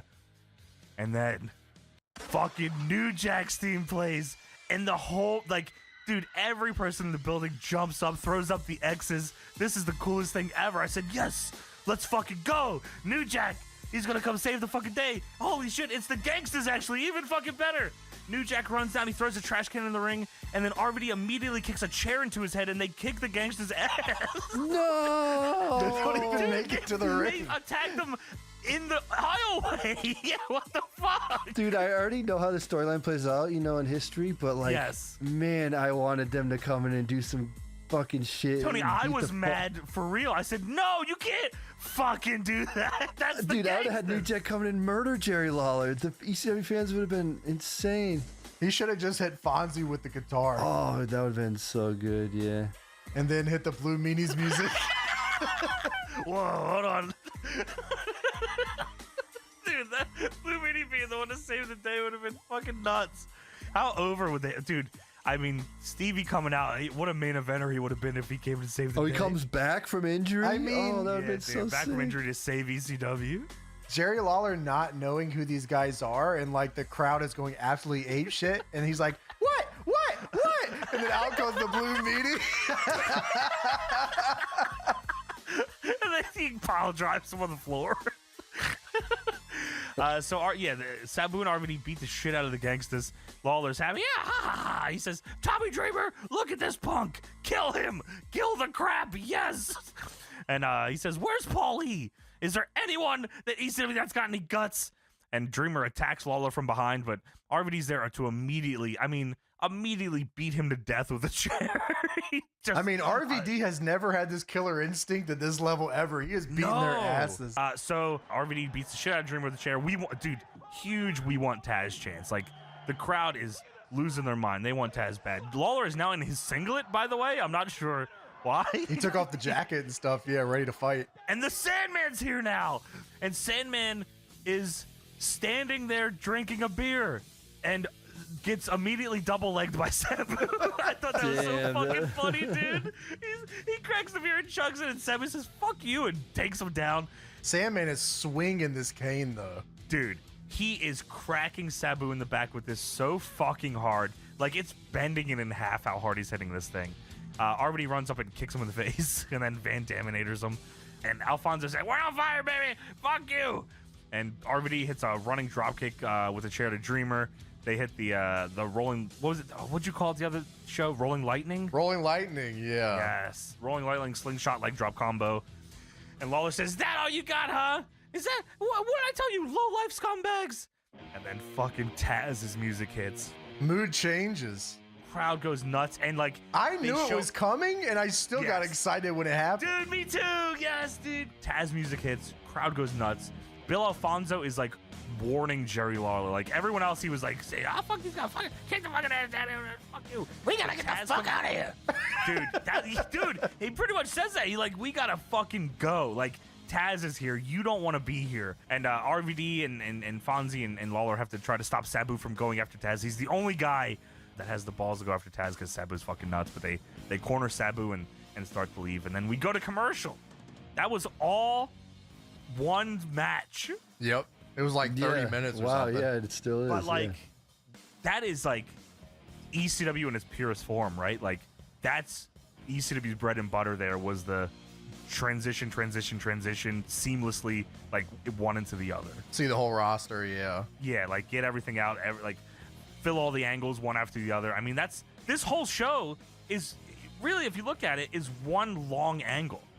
Yep, yeah, that's right. You take out all the commercials, it would just be one long Every match feeds into the next match, which is like super ECW. They would do that a lot on pay-per-views too, at least with the opening things. Like there would be a Danny Doring and Roadkill against Chris Chetty and somebody match, and then Kid Cash would fucking come out and jump on everybody. Then it would be Kid Cash against goddamn Mike Awesome or some shit. Like they would do that a lot, and I always thought that was cool, and it was a good way to keep the crowd hot. I'm surprised that like this didn't kill the crowd though, because this is a fucking long stretch of back-to-back big angles with big ECW names. Just love the show. They had to, right? I mean, they were. It was their show, right? Like, yeah, they loved it. So yeah, commercial break here. Make sure to get your goddamn Taz shirt, or the ECF and W shirt, or the ECW wrestling shirt, or the Beulah shirt. Beulah had a shirt too. That's cool. Taz shirt made by Taz. ECW shirt made by Taz. Beulah shirt made by Taz. Dude, the Beulah shirt's awesome. I need that one. Yeah, she's hardcore. Cool. I always wanted the Francine one. The Francine 469. I just ate your ass. Yeah, that'd be cool. That's crazy. What the hell? Or you could go to the ECW School of Wrestling, the House of Hardcore, which made stars like Amish Roadkill, Chris Chetty, Doring. That was it. That was all of them. Amazing Red went there for a while. Yeah, that's right. SATs were there for a cup of coffee. And then they left to go face Undertaker and David Flair. Holy, dude, please. I mean, that footage has to exist. It has to. There's no way that they did that dark match and didn't film it to show somebody like at headquarters. Like that has to exist on tape. So we have the Taz Town Hall here. Franchise is up there with Francine on the Eagle's Nest, and Taz is now talking shit to them, which is funny. Dude, yeah, Franchise is on the mic. And he says, "Hey, Taz, calm down there, human suplex machine. You did your job and ran the fuckers off. Calm the fuck down." And Taz says, "Shane, listen, brother. Don't you ever interrupt me when I'm talking. Don't think I'm playing with you. You point at yourself. Just mind your P's and Q's and fuck that little rat." I said, "Whoa, what the fuck?" Oh, is that what he said? Fuck the little rat? Okay. Fuck that little rat. Go fuck that little rat. He does say that. Yeah, that's crazy. And, well, that's the end of that one. He says, "Come on out, Sabu. Why don't you come get some? Van Dam, Sabu, you laid everybody out. Come lay me out." Well, we need another commercial here. Time for some fucking more commercials. ECW returns to the AG Hall on Friday night, June 13th, and they show a graphic for Sabu and Van Dam versus Taz and Chris Candido. And then the next frame is a gigantic wall of unreadable text. What the fuck is this? Dude, this was crazy. The font they chose on this thing was insane. I actually screenshotted it because I thought it was crazy as shit. Me too, Tony. It's nuts. Do you have it, Tony? Can you read it? Yeah, I'll send it over. But it says, due to Van Dam's suspension, Sabu must pick a new partner. If Van Dam's suspension is lifted, he will appear. If the suspension is not lifted, Sabu's partner will be named on the night of the show. Those not satisfied with Van Dam's replacement will be able to get a full refund at the door, which is crazy that they're going to give you your money back. If you can catch them. I want. It is Sabu. It's Sabu and Van Dam. It actually is Sabu and Van Dam. They don't. Oh yeah, we'll give you your money back and then not actually give you your money back because the match happens. That's funny. Dude, yeah, but I thought that was so fucking funny. Just gigantic wall of text, and it was up there for a good minute too, just to make sure. I guess it was Goosebumps text. Dude, wow, it fucking was. Good on them for wanting to commit to the angle though. So no questions were left there. Yeah. Dude, they do an advertisement for the November to Remember 96 VHS. And at the bottom it says, operator standing by 24 hours a day. Stevie Richards is at home. I'm hurt. I'm on the phones. They just, anytime the phone rings, you better fucking get up. Hey, military I swear style. It's not me. It's somebody else. I don't know what. That's nuts. So we come back here. We have Taz versus Sabu. Fonzie's in the ring. And Taz grabs him for his suplex. And Fonzie shouts, "Come on, baby!" Shit was funny as hell. I thought I was hearing shit when he did that. Yeah, dude. He's in the ring with him. And Fonzie says, "On Monday nights, we're getting checks this big. And there's no reason for Sabu to come out here." And Taz grips him up. Goes to Taz, plugs him, as James said, "Hey, come on, baby." We're getting checks this big is so fucking funny. Dude, checks this big, he doesn't pantomime a size, James. He just says, we're getting checks this big. Just imagine, yeah. This big, yeah. Well, Sabu hits the ring, and him and Taz stare down kind of awkwardly. Sabu comes in like, it was weird. Like, I don't know if he didn't come in and taunt. Maybe that's what felt weird. He came in and did like should have Lesnar jog. came in and pointed at the sky. Yeah, like baby. that's awesome. That's fucking, now I'm in. What the fuck? So Fonzie gets out of the ring and he screams, I'm safe. I love Fonzie. The bell rings and they go at it immediately and start throwing hands here. Sabu gets up early, hits a springboard back kick for a 2. I love that fucking move. Great. The spring back like lariat thing. That's cool as shit. Joey Styles says, can you believe Fonzie is wearing a Monday Night Raw hat to the arena? And Rick Rude says, no class. Dude, I've never even seen that. Like, big He made that. red hat. Yeah, like Taz made it probably is what it was. So Taz locks in a bridging bow and arrow. Very crazy looking move here. I was trying to figure out how to describe it. I wrote bow and arrow cattle mutilation, and then Joey on commentary says Taz locks in the red hook ringer. Oh, okay. Is that what it's called?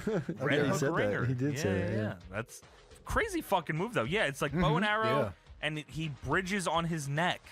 I was like, wow, this is fucked up looking. So Sabu then hits an acai moonsault to Taz on the outside. Just fucking full sends it. Yeah, he dies. Dude, in the ring at one point, by the way, Taz did something just before that and then turned around, did Sabu's taunt, and then turned it into a middle finger and yelled, fuck Sabu! And they didn't censor it. So Fonzie's going crazy on the whistle here. Sabu comes back in with a flipping leg drop onto Taz for a 2. Shit's awesome. Sabu goes for the triple jump moonsault, but crotches himself on the top rope, which I thought was awesome. I love that. The crowd, you fucked up, chanted to him, but I was like, oh, wow, Sabu, is doing, heel work here. That's awesome. What the fuck? Right. That is sick. And Taz, immediately goes over to him and grabs him for the T-Bone Tazplex. It was just a very well done. This was awesome. That feels like something Chris Candido would have done. He probably pitched that to him. Hey, you should fucking crash yourself on this. Dude, you're probably right. Sabu talks about a lot, though, that he loved fucking up. He's like, the most fun thing to do is fuck up or, do stuff like that because it works everybody all the time. Nobody knows when stuff's going to work or not. Yeah, you're right. And he's right. That's awesome. Yeah. No, it was, this was cool as fuck. And the crowd bit completely on it. So, Northern Lights Tazplex here from Taz for a 2. Sabu tries to hit a Frankensteiner out of the corner, but Taz holds on. Sabu hits the mat. Taz goes for a flipping senton here. Misses. What the fuck? Yeah, not only did he go for it, but he misses. Dude, that was fucking crazy. I guess he was just trying to go tit for tat with Sabu. So Sabu then hits an Alabama jam for a 2. Very cool. Fonzie gives Sabu a table. Taz stops Sabu. Sabu then mule kicks Taz and hits him with a DDT. Sabu, not the DDT. Come on, we just did 700 of those fucking things. So Sabu then puts Taz on the table, goes up to the top rope, and then he hits revolving splash. Dude, that shit looked like he went for a DDT and then just splashed him. I'm sorry, not DDT. That shit looked like he went for a drop kick and then just splashed him. That shit was so fucking funny. He put out his legs and then splashed him. Dude, I think he got it from RVD's. Whoa, you could do I do the frog splash where I do it differently. You could try that. Dude, he goes he completely spins around in the air and does a splash. But you're right, it does look like he was just going for a drop kick and his legs went so straight. Yeah, it went for a drop kick and turns into a splash. That's funny. In the video games where if you would accidentally do a missile drop kick to a down guy, that's exactly how it looks. Oh yeah, right. Yes, yes, absolutely. 2K14 or something. Yeah, you try to do a drop kick. Yeah. So Sabu hits his splash off the top, hits Taz through the table. Sabu gets up and taunts and scratches his head for a second, and then Taz gets up behind him and grabs him and locks in the kata hajime. Dude, scoots up right behind him. The shot was perfect because you can't really see it. And Taz does it so quick that it looks awesome. Snatches him up in the kata hajime. I'm like, oh, fuck yeah. I figured Taz was winning here. So Sabu flips through and pins Taz while he's locked in the kata hajime for a 3. And Taz then flips Sabu back and doesn't let go. Fuck you. Joey on commentary was saying, I don't even think Taz knows that he lost. He just has the Kata Hajime locked in. He's trying to kill this fucking dude. The ref is calling for help. Refs are coming to try to pull Taz off of Sabu, but he's not letting go. And then they announce that Sabu wins the match. And Taz gets up. And then Taz puts a referee in the Kata Hajime. Dude, and he locks that shit in, too. Dude, it's in fucking crazy. Little House of Hardcore referee. Dude, you had to have been one of his students. And Joey says this is Taz's first loss since September of 95. We're in June of 97. That's fucking insane. Crazy. That's what the fucking fuck? crazy. Yeah, like, holy fuck. Well, Taz lets go one referee. Then he gets up and he grabs another ref and kills him with a German suplex and then puts him in the Kata Hajime. That is, I mean, this is the coolest fucking guy ever. Yeah, and they locked Fonzie in the Kata Hajime. Damn, everybody's getting some. Come on, baby, go on now. Yeah, dude, stalks Fonzie, puts him in the Kata Hajime, just killing everybody. We go to commercial. We come back from commercial, and Joey, this is nuts here. They, like, pressed for time crazy on this one. So they have Joey Styles and Rick Rude in a little box at the bottom left of the screen. Rick Rude has a notepad and he's writing notes, and Joey Styles is very quickly talking about the events that transpired during the break. So Joey says, during the break, the franchise told Taz to get out of the ring. Taz says, shut up, Shane, I can choke you out in 5 minutes or less. Shane says, let's make it 3 minutes or less, and I'll put the TV title online. But if you can't do it in 3 minutes or less, you have to leave ECW for 45 days. Anyway, get WrestlePalooza 97. It's like $30 on VHS. I mean, come on, guys. You've seen the commercial enough. Just get the fucking show. And also, the ECW Hardcore Hotline, an exclusive report on Raven's Report in Wrestling. Who scored the highest rated quarter hour on Raw? Where, besides Raw, does Tommy Dreamer plan to dog Jerry Lawler? And tonight, exclusively, Roddy Piper and Kevin Nash have a backstage brawl in Boston. Who do they think they are? Sean and Brett? That was funny as fuck. That's awesome. It was good. Yeah, like, this show is fucking ridiculous, honestly, when you really look at it. Like, this show would not work now, I don't think. No. Like, you can't get away with this. Like, no, that's just fucking crazy. Like, this is nuts. So we get to Taz versus Shane Douglas here in a TV title 3-minute challenge match. Wow. That's, I mean, like, the show, like, as it got to Taz and Sabu, I was like, oh, okay, that's probably how this match goes. Probably a decent time. We end the show with something here. No, fucking TV title match, another Taz match too. I was like, wow, this is a fucking big show. So Douglas puts the belt down in the middle of the ring, and the bell rings immediately. Douglas takes over, then uses the belt, and he's beating Taz with his belt. Ref's cool with it. Douglas. I think on commentary, Rick Rude's like, he should just run away for 3 minutes. Dude, he did say that. Like, which, I mean, like, he's right. True, yeah, I guess. But Joey Styles says his ego is not going to let him run away for 3 minutes. Oh, what a great save. That's awesome.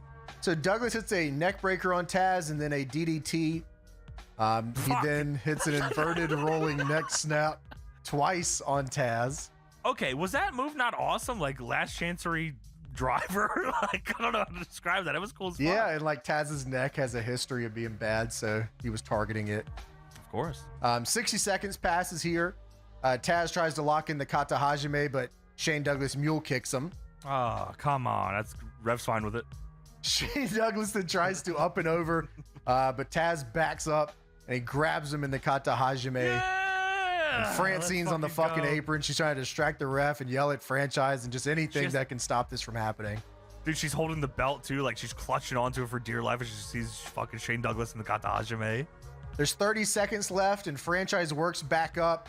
He tries to kick off the turnbuckle and do the same pin as Sabu just beat Taz with, but Taz falls back with him. And Franchise taps out. And Taz is the new World Television Champion. What a great fucking finish. Like, and that's Francine's fucking pissed. awesome.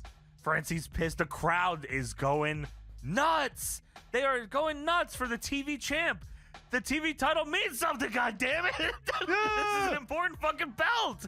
And Taz is celebrating with the belt. The crowd's going crazy. Shane Douglas, the fucking Franchise, has been defeated.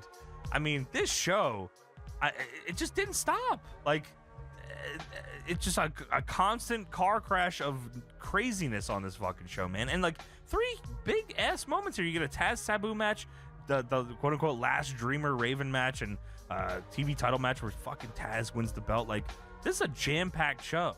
Yes, it is, and I actually enjoyed this a lot. Yeah, I thought this was very cool. This was awesome. When ECW has its hits, I feel like they had like a span of like hit after hit after hit. Like that's how ECW They were hot was. Like here, Tony. when all their 97 good was stuff like a happens, big it's year. like back to back to back. Like Raven leaving and then Taz winning the belt, and like all this shit happened in the same night, and then the RVD and Jerry Lawler show. Like that is crazy that they all happened in the exact same night.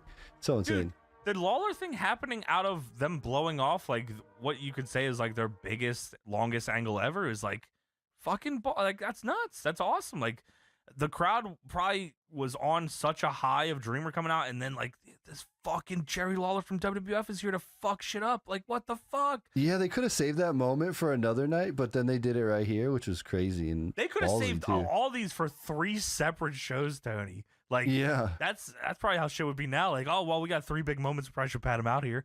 Like, no, they jam-packed this sucker. This is one fucking show, and you can get it for $34.95 plus $3.95. These old ECW shows are super fun to watch. Like, they're, under 60 minutes. This one, I think, was like 55 if you count the commercials. Mm-hmm. Always just fun stuff here. Tons of... This one didn't have as many promos as the other ones that we have watched in the past, but like not that was a bad thing. I was just I'm used to like the fucking Pulp Fiction or whatever, right? Oh yeah, sure, yeah. But like, yeah, I mean, this was all awesome. Like I love this shit. This is the grandeur of ECW to me. This fucking 97 period. Yeah, but Raven's going bye now. Raven's going gone. home. He's going back home to his family and hang out with his parents and got a hack. nice house. Dude, no. He comes back here. He comes back here because life is bad. Life is bad. He hates his parents and he has no money. Nah, that can't be it. I think he comes back because he wants a challenge, right? Life got too easy. Because he loves the sport of professional wrestling, and ECW's #1, I love ECW. Yeah, I came back because I love all you fans. And I love Tommy Dreamer. Yeah. Well, that is it for ECW Hardcore TV, June 10th, 1997. And that is it for our show. Thank you for joining us, everybody. Make sure to check us out on Patreon, patreon.com/deadlockpw. We got so much content over there waiting for you. If you like this podcast, well, please join us on Patreon. We got a lot of fun stuff there. St. Valentine's Day Massacre we just watched for SGH. That's in the $10 tier. Got the weekly watch this. We got the retro sync. I mean, tons of fucking fun stuff on there. Please join us. We're almost at 6,000 Patreon members, and we'd love you to join. It seemed quite certain that the title would switch as The Rock made Chris Jericho his own punk-ass bitch. After The Rock pinned Jericho 1, 2, 3, stood over his body in victory, The Rock took the mic and told everyone in sight, "Merry Christmas to all," and Kurt Angle's music hits. What the hell? Chris Jericho. Kurt Angle comes out here wearing a fucking right-ass shirt. It's got ornaments around him, I think it was, right? Or just Christmas? He had Christmas shit on, I know. Yeah. Lawler says he's got a red shirt like you, JR, and JR was wearing a very fucking red shirt. Very red shirt, yes. Kurt says, "Did I interrupt something?" Yes, dude. What the fuck? A whole ass fucking segment. The Rock was gonna send us home happy, but no, Kurt Angle. Kurt says, "What is it that they say about Santa Claus? He sees you when you're sleeping. He knows when you're awake." Well, it seems old Jolly St. Nick is a pervert. And then they show this shot of Santa in the crowd, and he's fucking pissed. He's flipping out. Looking at my cock, Santa. He says, "I hope that Santa isn't watching tonight, because tonight I plan on being a very, very naughty boy. There's one man more powerful than Santa Claus, and it's Vince McMahon." And the crowd boos. Boo. And JR says, "The original Scrooge." That's true. Kurt says, "Vince is giving your Olympic hero a very special Christmas present." The crowd starts chanting, "Asshole." And Kurt goes to talk again, but Rock stops and says, Whoa. Would you please let them finish calling you an asshole?" Kurt says that present is a shot at the undisputed title, and we're going to have a triple threat match tonight. Oh, it's true. Ho, ho, ho. It's true. And The Rock fires back. He says, "Seeing as you interrupted The Rock, let The Rock finish his Christmas message. As far as Kurt Angle and The Rock's match goes, your ass is going to be redder than Rudolph's nose. because tonight on the canvas, you and Jericho will be looking as The Rock whoops both your candy asses if you smell what The Rock is cooking. Oh, hell yeah. Tremendous. At That one was point, fucking I think great. at one point he called Ebenezer McMahon or something. Doesn't he say that? And then Does JR say that, or does Rock say that? Maybe Rock does say that. I think Rock says it, then Jerry Lawler goes, Ebenezer McMahon. Ebenezer. Yeah. So we go backstage here, and this confused me at first because, not at first. They didn't explain it. They I did know, not. yeah. Because I was like, okay. So we go backstage, and there's a Christmas party going on. And then later we go back, and there's another Christmas party going on. So I was like, oh, is it like heel and face? Which it kind of was, but it was Vince McMahon was having a Christmas party, and Ric Flair was having a Christmas party. Both at the Yes, same because time. Ric Flair's a consortium, right? Or Yes, not yet? 50% Yes? owner. Okay, Yes, yeah, okay. yes. So, yeah. Vince is at this party with the Stooges. The Stooges are dressed as elves. Vince says, "Did you see the look on Rock's face when he heard it's a triple threat match? Have you seen how ridiculous you look as elves?" Shout out to Gerald Briscoe drinking the Bud Heavy. He's just like down Dev said that too. Shit, wow, Bud Heavies. Yeah, I know. That's old Stone Cold beer. Beast. And then Vince walks over away from the Stooges and says, say hello to Bubba Claus. And Bubba Ray Dudley's sitting there dressed as Santa Claus. Looking all fat as hell. What the hell is going on? Bubba says, "What would you like for Christmas, little girl?" And Stacy's sitting in his lap. And Stacy leans in and says, "I would really like," and then whispers something. And Bubba says, "Oh, you've been a naughty girl." And fucking just weird. Vince says, "Look who's joining the party." And then Booker T walks in. I don't know why Vince says this. Booker walks up to him and Vince says, "It's all good. It's all good." He says it like 100 times. It's all good. It's all good, man. It's all good. I guess because the invasion, maybe he's saying it's all good, but like, you figure it's not only is it Booker, it's the big boss man in a suit. Now I don't really remember this. Maybe you remember the No. But this what was the fucking affiliation cool. here? This was yeah, like, I actually didn't mind that at all. Boss Man was like his muscle or something, which Yeah, I was think really so. kind of fucking cool. Boss Man in Yeah. his suit looked really sick. He'd look awesome. Booker said, "Thanks for that big contract." And Vince says, "Yeah, well, thanks for whooping Austin's ass." Looking around, what is the fucking dress code for this fucking party? Vince is just wearing casuals. There's Stooges and Elves outfit. Booker's wearing casuals. Bossman's in a suit. Bubba's Santa. What is fucking going on? I don't know. Vince says, courtesy of Santa himself, here comes Santa's reindeer. And a bunch of women come in. I thought this was going to be a Godfather thing, but no, it was just a bunch of women, and they kept It was naming, Detroit's here's finest Vixen. coming in. Just shouts out. They were And it giving gets them real weird. Rudolph like names or Vixen Rudolph and reindeer Comet names. and Yes, Cupid, yes. and then Vixen's gonna dance.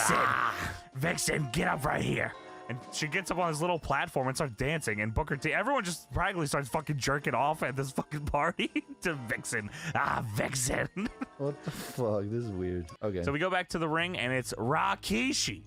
And last Monday, last Monday, Test got the stink face. Of course he did. Not only did he get the stink face, while it's happening, JR on commentary says, "Oh, Horseface got the stink face." Jesus Christ, man. Test, of course, has immunity after winning The immunity Battle Royale winner Yes. for all the times Test is always Which gonna have really is immunity. probably a curse at this point. Maybe he tried to quit a bunch of times, and immunity also made it so he couldn't leave. You cannot leave. You Your can't go contract- anywhere. The ironclad contract. You're stuck forever. So Rikishi put his fucking big old ass in Test's face on Sloppy Monday. ass. Big Sloppy. sloppy shitter. And last Thursday, Test distracted Rikishi, leading the Landstorm, beating him. And so it is Rikishi taking on Test here. And the match starts with Test taunting the referee and Rikishi attacking him from behind. We have another example of Rikishi smacking his big fucking ass. Just zoomed into his and the cornhole, right the into the camera hole. is right up his fucking asshole. What the hell? Just You sloppy imagine as Kevin hell. Dunn. Yeah, get closer. Get closer. Get that fucking ass Get in there. cheeks. Get that real tight. Yeah. Test hits a close on Rikishi, and Rikishi does the Rikishi bump. Love it. Every time I see it, I love it. Tim White is arguing with Test a lot in this match here, kind of going back and forth. Tim White is arguing with Test to get him out of the corner, and then Test hits a DDT for a 2 count. Then Test pushes Tim White and pretends like he's going to punch him. He's kind of mocking him, and he says, "Oh, you punch me." And then Tim White punches Test in the fucking face. Dude, he does a shoot punch, too. Yeah. He just pulls it back and cocks him right in the face. Not only that, he fucking punches him And then he disqualifies Test. He punches him, so that match is out. Yeah. Fucking Test can't catch a fucking break, man. He steals all his moves are getting fucked on. You fuck him in the ass. You put your fucking ass in his face. He's a horse face. Hey, and then you beat his ass. And then you DQ him. Don't worry, he gets a little come-ups on I guess Tim White. a little bit. He beats a the little fuck bit. out of him. He decks Tim White right in the fucking head. Tim White goes flying. And then Rikishi, though, gets in and bumps Test and hits him with a bonsai drop. So, poor Test, even 2 years after the last Christmas review we did, is still just a piece of fucking shit here. Oh, yeah, you'll see him Poor later. fucking He's guy. a big fucking piece of shit later. What the dude. fuck, man? Tim White punched him and then DQ'd him. That's a grounds for firing, if you ask me. He's Mr. Immunity, brother. I guess so. So we go backstage to a different Christmas party this time. It is Ric Flair's. I didn't know, which was didn't confusing. They had to say it on commentary. Like, Yes. that's the only way I got it. It was Flair's party here. Trish is talking to Flair. Edge, Albert, and Kane are all standing there talking to each other. Flair says, "Merry Christmas from the Nature Boy." Then he said, "Big Show, what's up?" And then Big Show fucking starts strutting with Flair. What the fuck is Big Show wearing? Big Show's wearing a button down, but shorts, and then very white shoes. I think he has white shoes. They were, I mean, he got big old fucking feet, so maybe it was boots. Yeah, I don't even know, but it's fucking weird. Every time I see Big Show, he always looks different. He's crazy. Yeah, he's getting ready for that monster push again. Of course. True. Gotta bring him back. Repackage him. Yeah. Gotta bring him back. Flair goes over to this party Santa Claus, which is, of course, Tajiri Claus. And he starts bowing. Tajiri. Tori is sitting in Tajiri's lap and asks for a Christmas present, and Tajiri gives her a gift, and she opens it. And, of course, it is a lingerie set, because Tajiri is horny and wants pussy, and Santa just wants pussy. We go over to Albert, and he's telling Kane to cheer up. And him and Edge are trying to make him happy and say, "We'll decorate you up a little bit." And then he puts an ornament and hat on him and gives him a fucking Bacardi bottle. What the fuck is this? And then Edge puts 2 bows on his face. Kane is not fucking happy at all. Dude, I feel like every 5 minutes I have a new screenshot that I could share on social media. It's so fucked. Fucking Kane with the fucking ornaments and the bows on his face was tremendous. Jacqueline and then telling Big Show to do one more of your impressions. And the Big Show, looking insane, starts doing a fucking Hulk Hogan impression. "Well, you know something, brother." Just doing the whole deal. Hogan is still not in this company. He's not back yet. Not yet. He's not there. You know something, dude? I've been to the top of the mountain. I walked through the guy in the shadow of death, dude. These 2 big 24-inch pythons are my Harley brother. So what you gonna do? And then here comes Deborah, and she's got the cookies. Oh, I fucking Christmas. hate the cookie. Doesn't everybody hate the cookies? Christmas cookie. Yeah, I think That's the the gimmick shoot is lore of it, that the cookies are awful. Yeah, I'd like to think that Deborah never knew. She wasn't in on the bit. Austin could have They just kept told making her her, make cookies. but he didn't. Deborah says she made them just for Flair. And that Steve is going to be here in a few minutes. And Flair says, "Snow Cold is coming to the party tonight." Oh, hell yeah. Woo!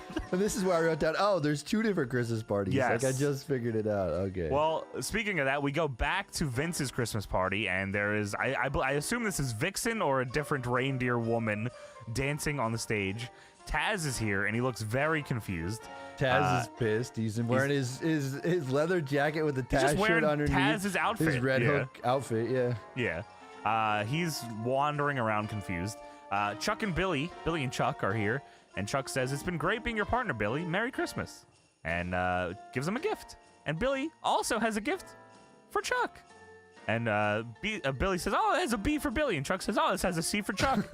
And they both gave each other, Billy and Chuck, headbands. So this must have been really early on, right? If you would have told me the lore of those headbands was they got them in a Christmas party, they gave them to each other for Christmas was the lore. Wow. Because even later, jumping ahead a little bit, they come out to Billy Gunn's One and Only theme.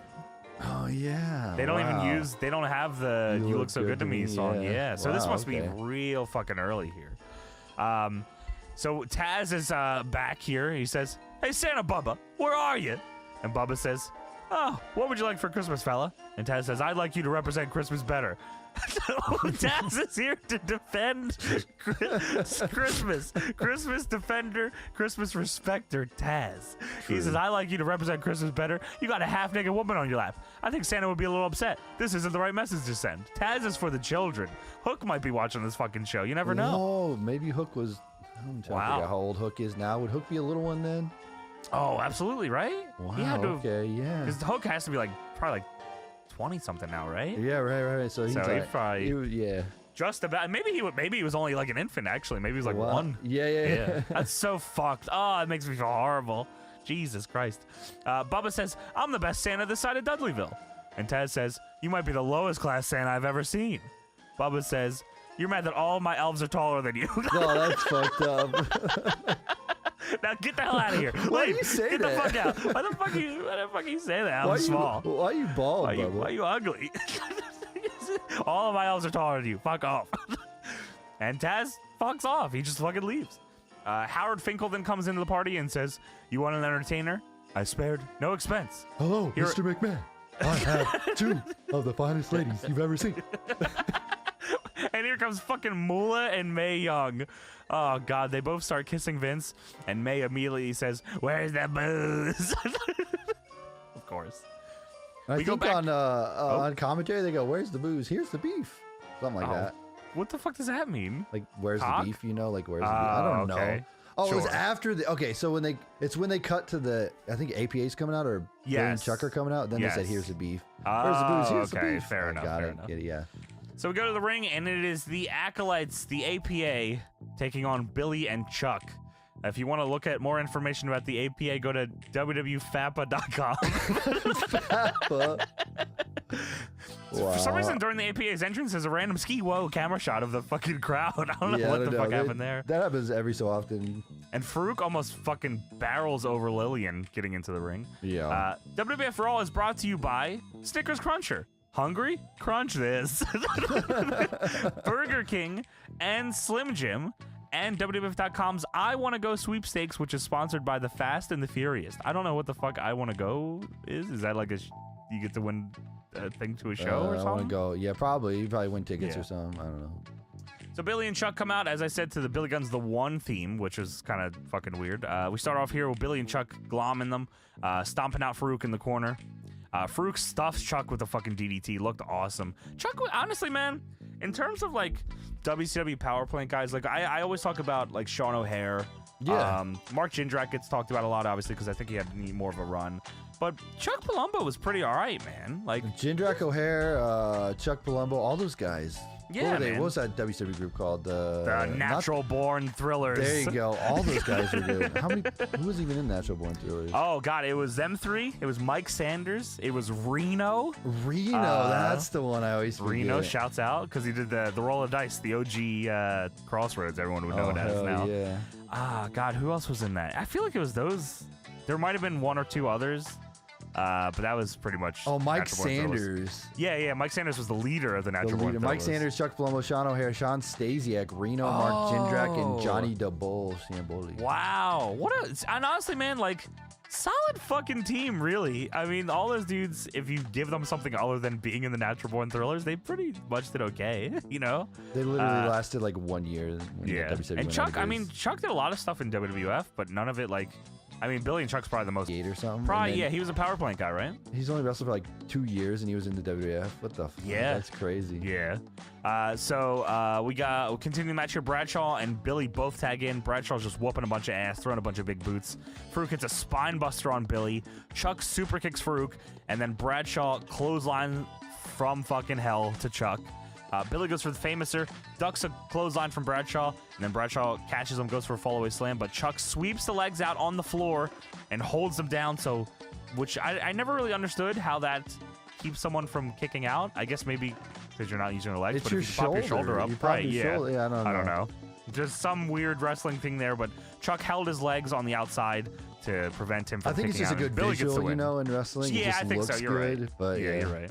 We go backstage and RVD is opening a bunch of random doors. Fucking pissed, dude. What is he? He's just opening, but like, what? And then we come back from commercial, and he finds the one he was looking for because it was the one labeled Chris Jericho. Lance Storm is in there. This is the shittiest locker room they could have possibly given for your undisputed champion. Dude, it's like a fucking worst. bathroom. It's like It a is the shower. worst. Yeah, like, it's terrible. Lance says Jericho's not here, but he did leave a message for you. You had your chance, and you blew it. And he doesn't have any time for losers like you. And RVD says, oh, yeah? Well, why is he hanging out with you then, bitch? Why are you hanging out with you, messenger boy? Messenger boy? Yeah, but I'm messenger boy. Oh, come on. And then RVD challenges Lance to a match, and he says, since you're Jericho's messenger boy, take a message back to him for me, messenger boy. Tell him his messenger boy is going to get his ass kicked tonight. Messenger boy. RVD looks so young here and sounds so young, too. Dude, if they would have just like pulled the trigger on him, man, he was super over at this time. We talk about that every fucking time, dude, brother. though. But yeah, he like there's no fucking excuse. Him and Jeff should have won the title way sooner than they both Yeah. did. It's fucking unbelievable. Dude, after this, Lance Storm says, yeah, cool, you know, like the Yeah, RVD. cool, yeah. We go back to the Ric Flair party, and Albert, Kane, and Big Show are all sitting down on a bench, and all three of them are wearing Kane's mask. That's what happens when you get a few drinks in you. So I put on Kane's mask. Was this regular person Kane? Was he talking normal? No. Not You know yet. what? Is it It coming? was. If it wasn't, it was pretty close. Because I think Kane was normal with them because him and Taker were just tag champs together. So, and I think Kane was like, he might have like. I think it was right before. No, I'm thinking it's like right when they do the brand split. I think he turns into like regular person. Yeah, I think he's before definitely talking now. I'm pretty sure, right? Well, not here. He doesn't say one damn word. No, all he night. doesn't say shit here. And then he eventually does this shit with Hogan and Rock, right? So that's that's soon. Yeah. What a fucking great visual that is, though. Arn Anderson comes to the party, and Ric Flair's loses his fucking mind. Woo, woo, woo! And Flair gives him a fucking drink, and then Arn turns around and grabs another drink. He wants to. Of course. But even bigger, here comes old Stone Cold. Big fucking pop in the party. He's got that cooler. He's got his own cooler full of beer, which is fucking sweet. And the Two-Face hat. I love the fucking hat. Dude, the red and black. Awesome. And I see the cooler. I want to get one of those red coolers with the Stone Cold logo on it. Yeah. But they don't Did they sell those? They do. I can't find it anywhere. If anyone ever bought one of those, let us know. But we might have to do a deadlock drop. Yeah, true. A summer cooler would be so cool. Don't edit this out, editor.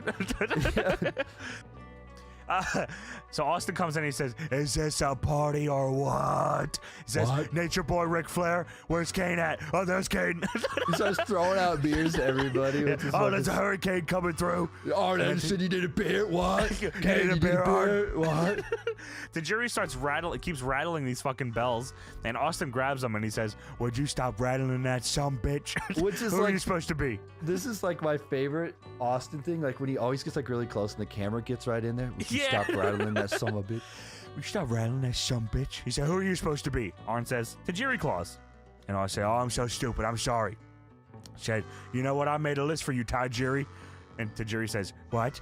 And Austin says, I made a Christmas list. And Tajiri says, what? And Austin says, what? And Tajiri says, what? And Austin says, what? Shut up. And then Austin looks at the party and he says, what in Japanese means he understands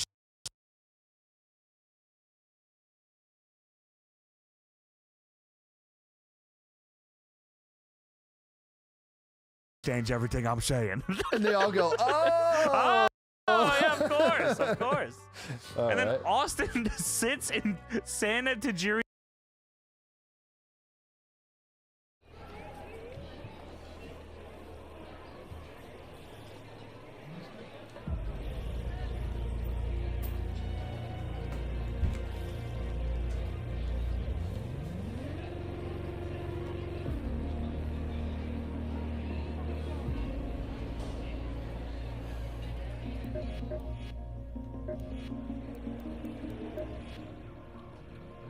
We've had to board up our skylights, so Art can't spot the glow of all these candles.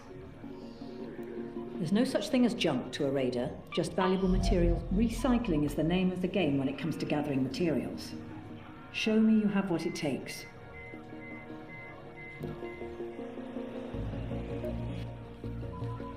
You can recycle loot while topside, or build a more efficient recycler in your workshop.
Shani here. Remember, Raider, you can wander around until you stumble Let's go to water on what treatment you need, control. or you can learn how to recycle and take matters into your own hands.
water treatment elevator.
Tajiri's lap, and he won't stop calling him Tajiri. Tajiri claws.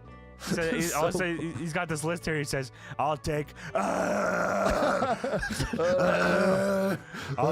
case of beer, a fifth of Crown Royal, another shot of Booker T, some more beer, a shot at the Undisputed Championship, a brand new pickup truck, more beer, a deer rifle, and another middle finger so I can flip everybody off." Just fucking so fucking good, man. It's sitting in Tajiri. Everybody calls him Tajiri. His name is not Tajiri. It's probably JR's fucking fault, because that's the only person they probably ever heard say it, and he fucks it up all the time. Yeah. Bastard. So we go to the ring, and it's RVD taking on Lance Storm. Now, note, Tony, tomorrow, The Godfather, the complete novel, is on TV. I was like, what the fuck? The Godfather's on TV? Oh, wrong Godfather. Oh, yeah, that's what I was like, oh, great, Godfather's back. Different Godfather. Huge RVD chant in this match, by the way. Fucking shout out to the RVD no lyric theme, by the way. Oh, no lyric theme? I actually really like it. A lot of those themes that they had non-lyrics for, I feel like we've talked about it before, were real good. Like RVD's was good. Do you remember the Evolution pre? Yeah. They had like a clock with at the clock. beginning. Yes. Yeah. Hell yeah. The clock. Batista's one was fucking real good. Yeah.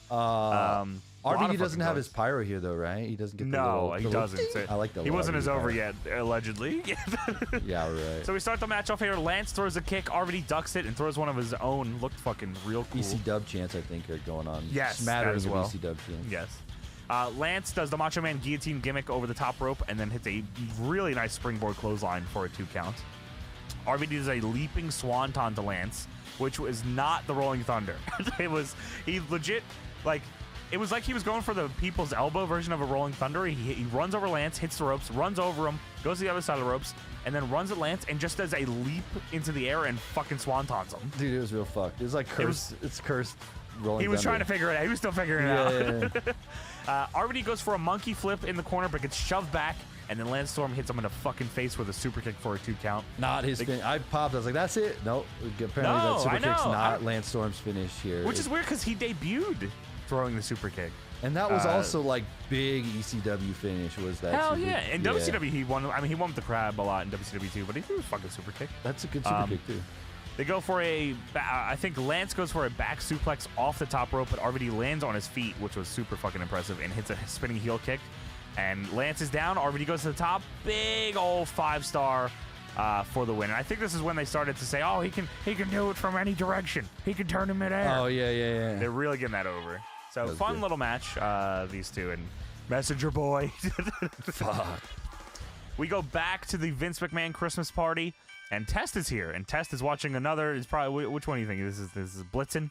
He's watching dance here. Another reindeer girl. Test is real perverted though. Test is a weird fucking freak here. He's always been a fucking freak. Like they've always booked him as a weird yeah, after the he was so wholesome in the Stephanie thing, and they said, all right, you're gonna be a fucking pervert forever. Dude, when you get your heart broken, man, it changes people. Yeah, you know what? I mean, that's lore that they never tied into it, but maybe you're right. He was right there to get married, and like that's true. He just turned into a fucking freak. Test never has a good. He never has a good on-screen relationship after that, does he? Stacy's not good. Kelly's not good. Was that on screen? No, Kelly wasn't with him on screen. That was Shoot. Mike Knox was with Kelly. Yeah, but the Stacy one was not good though. And I'm sure there was others too that I'm not remembering. Tries to get with Terry. Yes. Well, he does try to get with Terry. You're right. And he's checking out Terry and he says, "What are you doing here?" It's a fucking party. Terry says, "Oh, Vince hired me to be the new host of Excess." What the fuck does that have to do with this? That's why you're here. Not that you just work for the company. It's a Christmas party. And this is fucking weird. Tess says, well, it's your lucky day. I happen to have this mistletoe. And he picks up his mistletoe. And I'm hard as a rock. What? The fuck? I have this mistletoe here. How about you suck my fucking dick? And I also have a raging boner that I cannot get real rid fat of. hard on that I have here for you, Terry. They just wanted to get that word rock out there. Yeah, maybe.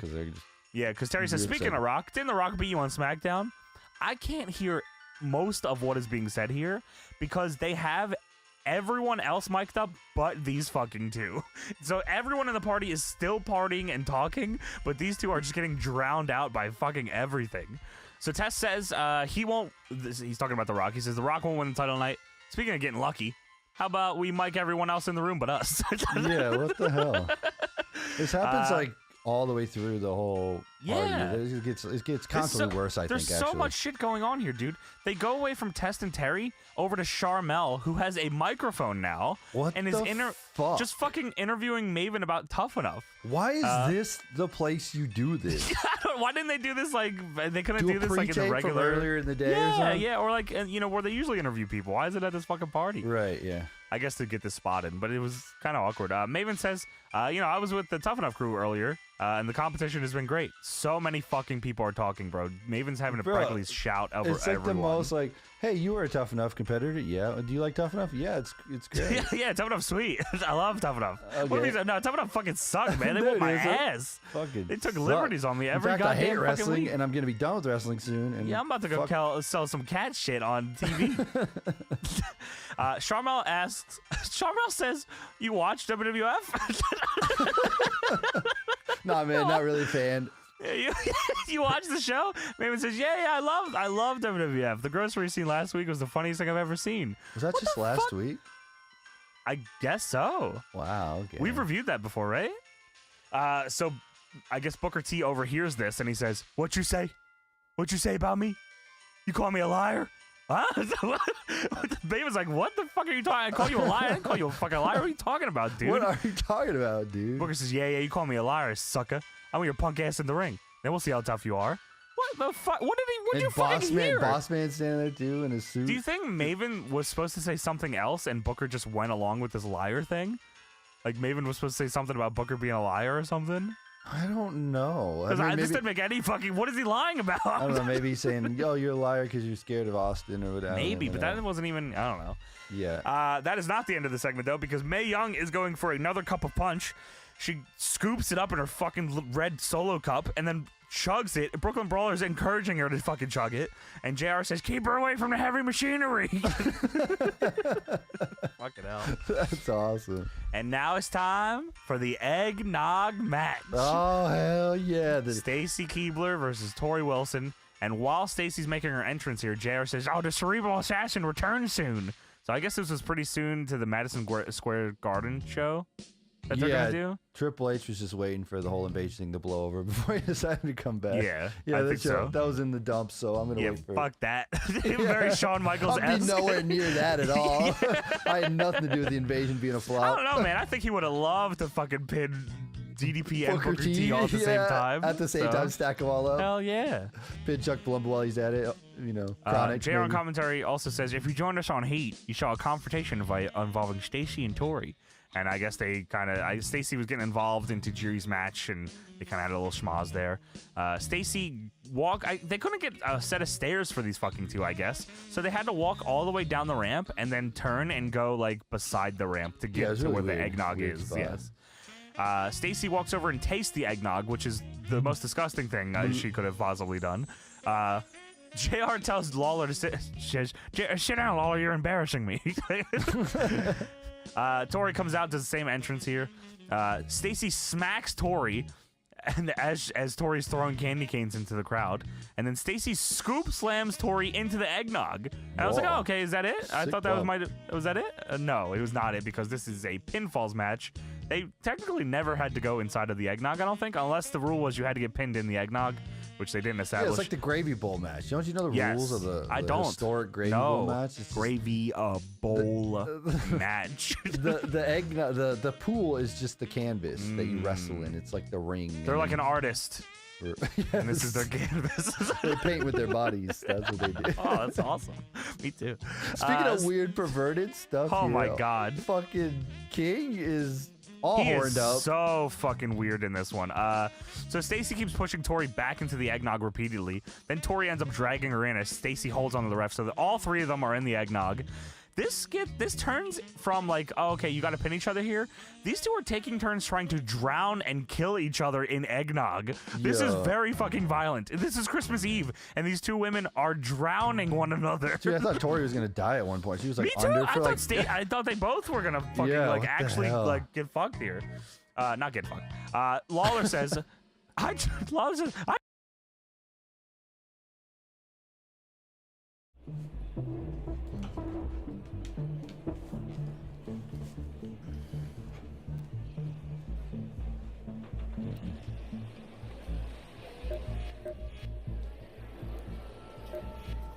Arc alloy is strong and pure. It's the only way to fix reinforced concrete.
This is Shani speaking.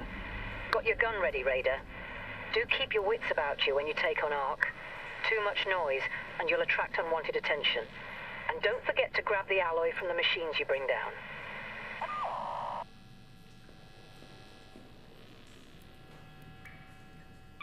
Let's go to water treatment control.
Somebody help me. Somebody help me.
Together, we'll get through this cold snap, too. I know it.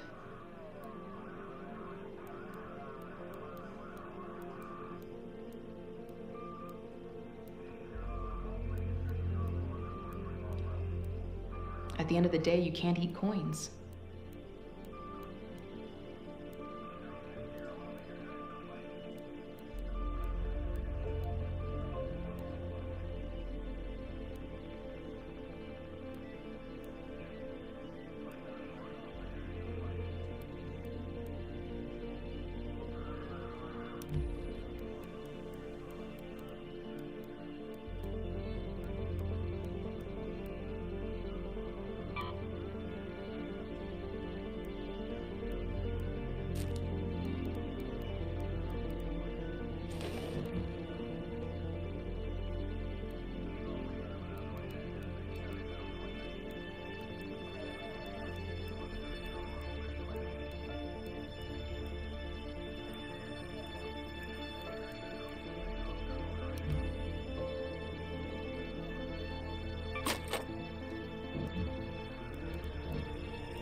Hello? If anyone can hear me, an electromagnetic storm is currently raging over topside.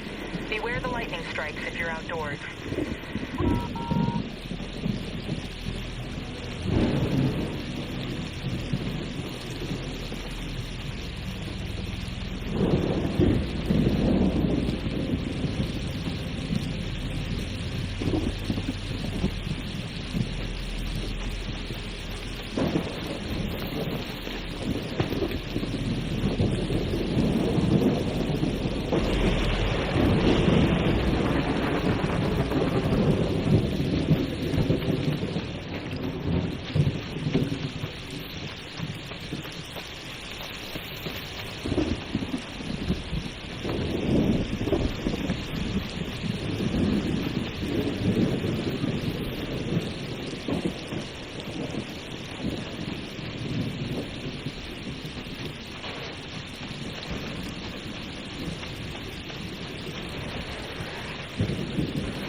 What's up with it? What's